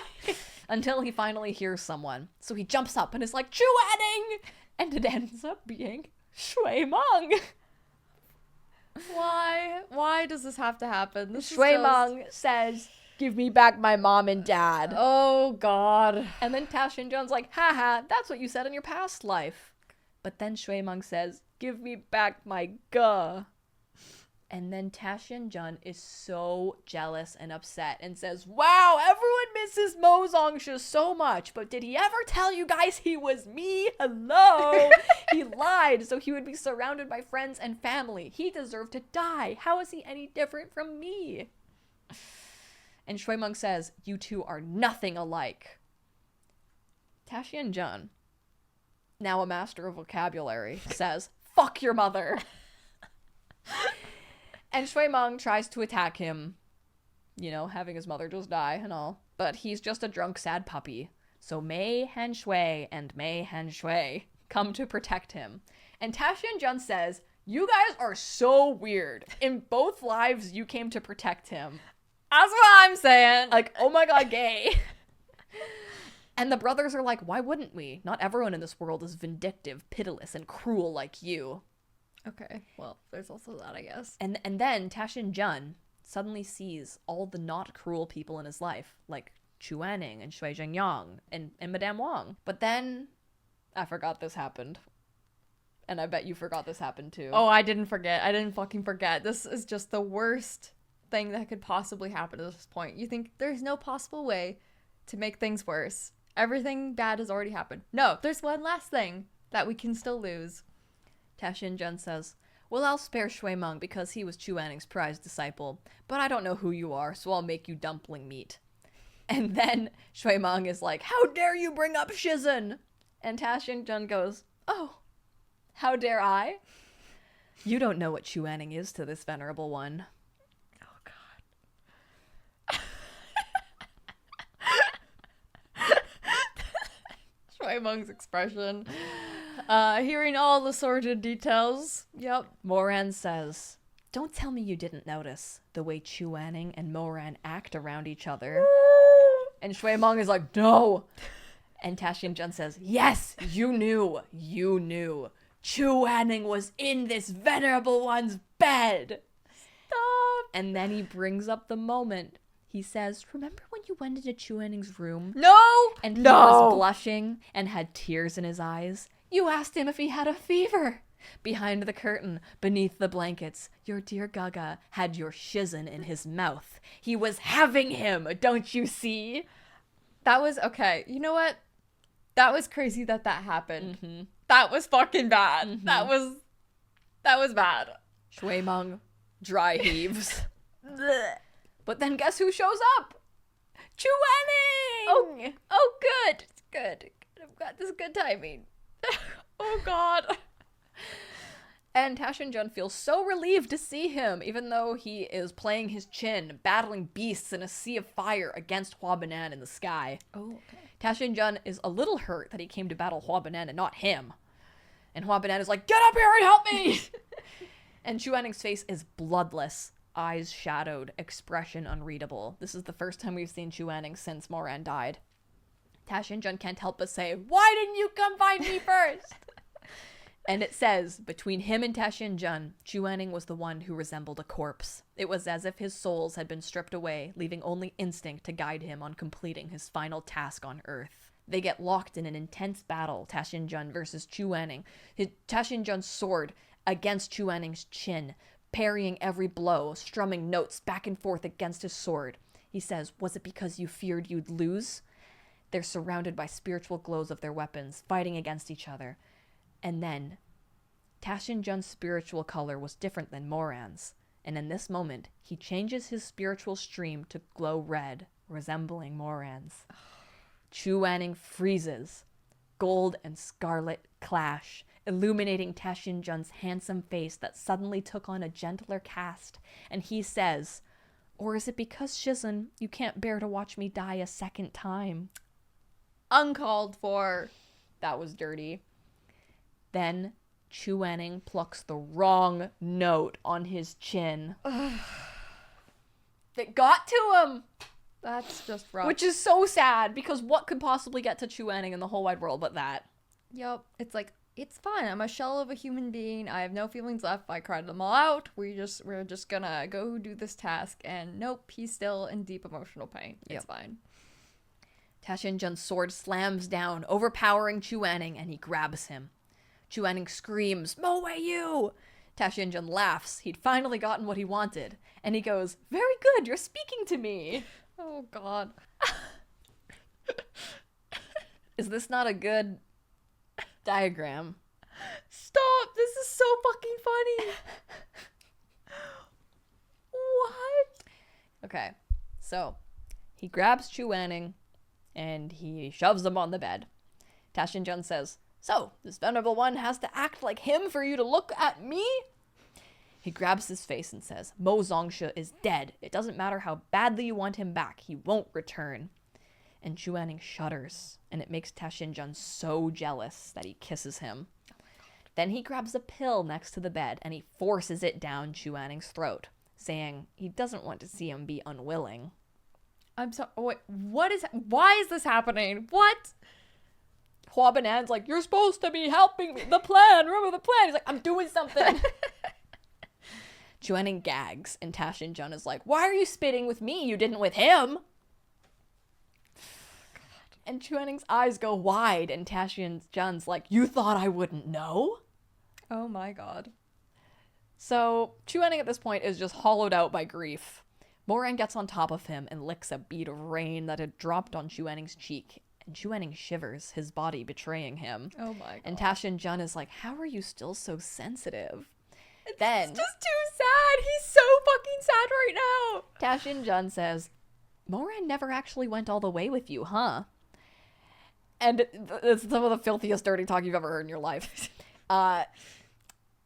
Then the drug that he gave Chu Wanning starts kicking in, and it's an aphrodisiac, of course. Of course, yes. Chu Wanning thinks how this is nothing like his previous trysts with his Moran, as his Moran was so tender with him. Ta Xinjun undresses himself and presses closer, and suddenly there's a knock at the door. "Your Majesty!" He throws a teacup and yells, "Fuck off!" Then he turns back to Chu Wanning and goes, "It's okay, we're all alone now. It's just me and you alone forever." Then he takes Chu Wanning's hand and kisses his fingers. And there's this really strange, sad sense that Ta Xinjun loves Chu Wanning so much, but he's relying on his old ways of claiming him and loving him. He keeps saying, "Look, I'm such a dutiful husband." And he puts Chu Wanning's hand on his dick, wanting to humiliate him. It's like he can't fully be one or the other. Yeah, he's trying so hard and failing so badly. Moran keeps saying, "Don't worry, you'll get your fill. I'll have your legs wrapped around me, squeezing me. I'll give you everything." When he is the one flustered, needing Chu Wanning so bad. Chu Wanning glares at him, and Moran is delighted to see emotion. He says, "It's been so long since you've looked at this venerable one like that. I would recognize that gaze anywhere." He's helping. Then he kisses Chu Wanning's earlobe, and this is one of Chu Wanning's most sensitive spots, and pleasure races up Chu Wanning's spine, and Ta Xinjun murmurs, "You should have an earring here." And it's sad because it's like, this isn't his Chu Wanning. Yeah, you already got one. And then he died, so sucks to suck.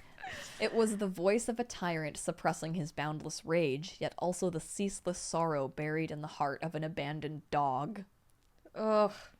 Ta Shin-jun dropped a few more kisses on the spot where he'd pierced Chu Wanning's ear in the past life, as if to prove to himself that this man had returned to his possession. Then, this is just like, Ta Shin-jun says, put it in yourself. And they enter the stalemate where he's like, not putting it in. Like, I'm not gonna do that. And then Chu Wanning says, Moran, this isn't you. It's my fault. I couldn't save you. I failed to protect you.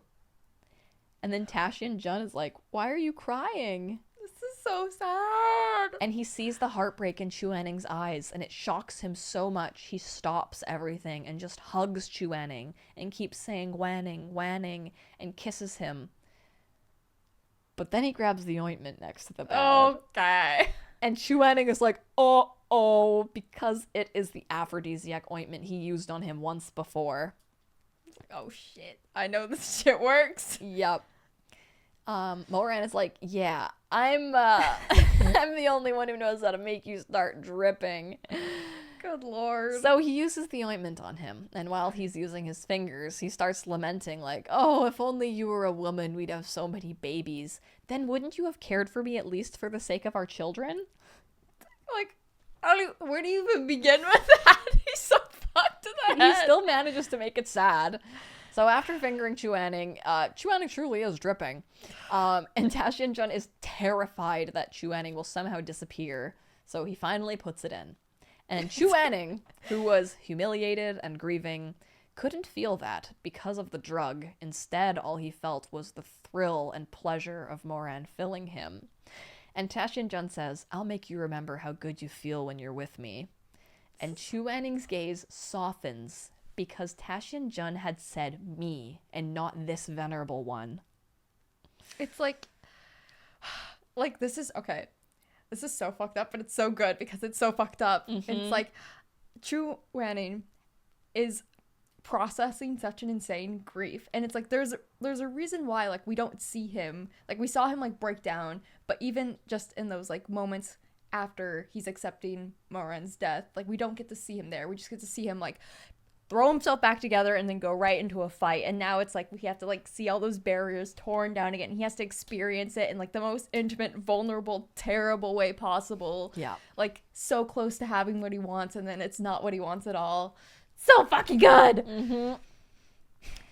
Ta Shin-jun sees his eyes grow gentler, and it strikes him so strongly that he starts giving it to him good. And Chu Wanning is moaning and whimpering, and Moran starts dirty talking to him, and Chu Wanning is being vocal, and Ta Shin-jun changes angles and is like, it's good, I'm the best, I make you feel the best, right? And it is good, and Chu Wanning is like, oh, yeah! And Moran is like so happy that Chu Wanning is acknowledging him and like making sounds and stuff. And then Ta Shin-jun touches his stomach and is like, yeah, you feel that? See Exhibit B. Thank you. Yeah, where are we at right now on the chart?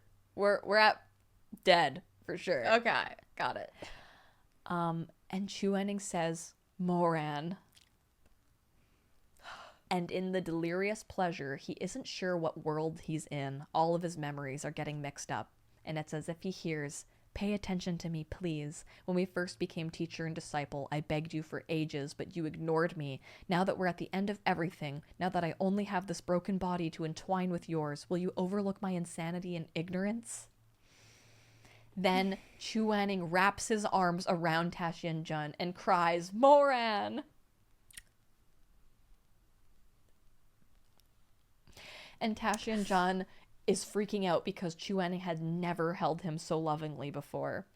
There's a mention of they'd come close to having loving moments, but nothing this loving. And like seeing like the buildup of like Ta Shin-jun getting Moran's memories and like knowing what he's missing and craving it, it's like we don't know what happens next, but it's like in a fucked up way. Like, is this some sort of weird closure before we lose this Tash and Jun as Right. well.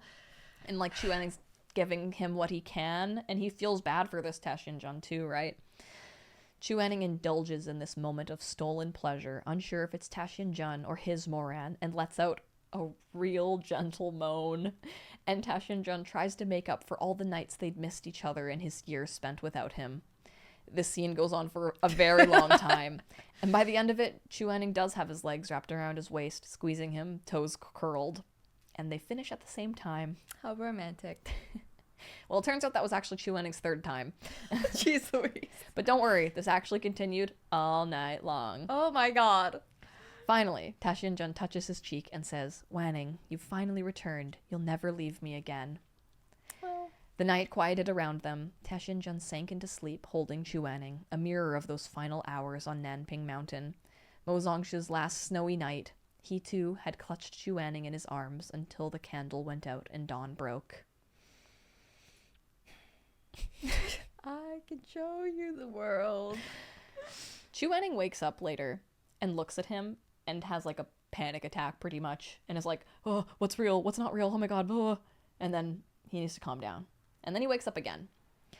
And he's very, very, very mixed up.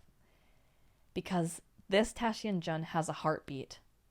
And he wants to believe, is this somehow my Moran? Yeah. But he keeps telling himself, no, he's just a revenant that's been brought back. But why did he see such gentleness in his eyes, something that a revenant shouldn't be able to have? It's like, to do justice to Moran, he's like, I should take this motherfucker out and just be done with it. And it's like, dead is dead and gone. And then it's over. But how can you destroy what could even be like a fragment of someone you loved so much? How can you not be swayed? But Chu Wanning's resolve hardens, and he pulls out his sword and brings it down on Moran's chest. Oh my god. But Tashi Jun was too fast. Now that he's been like reawoken with Hua Banan, he has like insane superpowers. And Tashi Jun looks and says, "This venerable one was sure you wouldn't strike." Shit. Then he dislocates Chu Wanning's arm and says, "I'm so much more powerful now. I used to only be taught by you, but I have a new master now, and I know new tricks. I'll show you what I've been working on." And he gets Chu Wanning some new clothes, and they go outside, and he tells him that the rift that Chu Wanning used to repair all the time at Shishang Peak is right where yin and yang energy overlap. And he says, "I wonder if you ever sensed anything other than ghost energy here." And then he said, "By the way, when you arrived, did you notice all the towns and cities were very quiet?" Around the next turn laid the back mountain cliff. Tashin Jun suddenly pulled to a halt. The stone wall behind him seemed to blaze with a furious flame, dyeing the mountainside red. He turned to face Chu Wanning, the ghoulish crimson glow lighting his eyes as he bared his teeth in a brilliant, bloody grin. All these years of this venerable one's hard work have culminated in this. Shizun, please take a look. And that's where it ends. We don't even get to see. We don't even know! That's fucked up!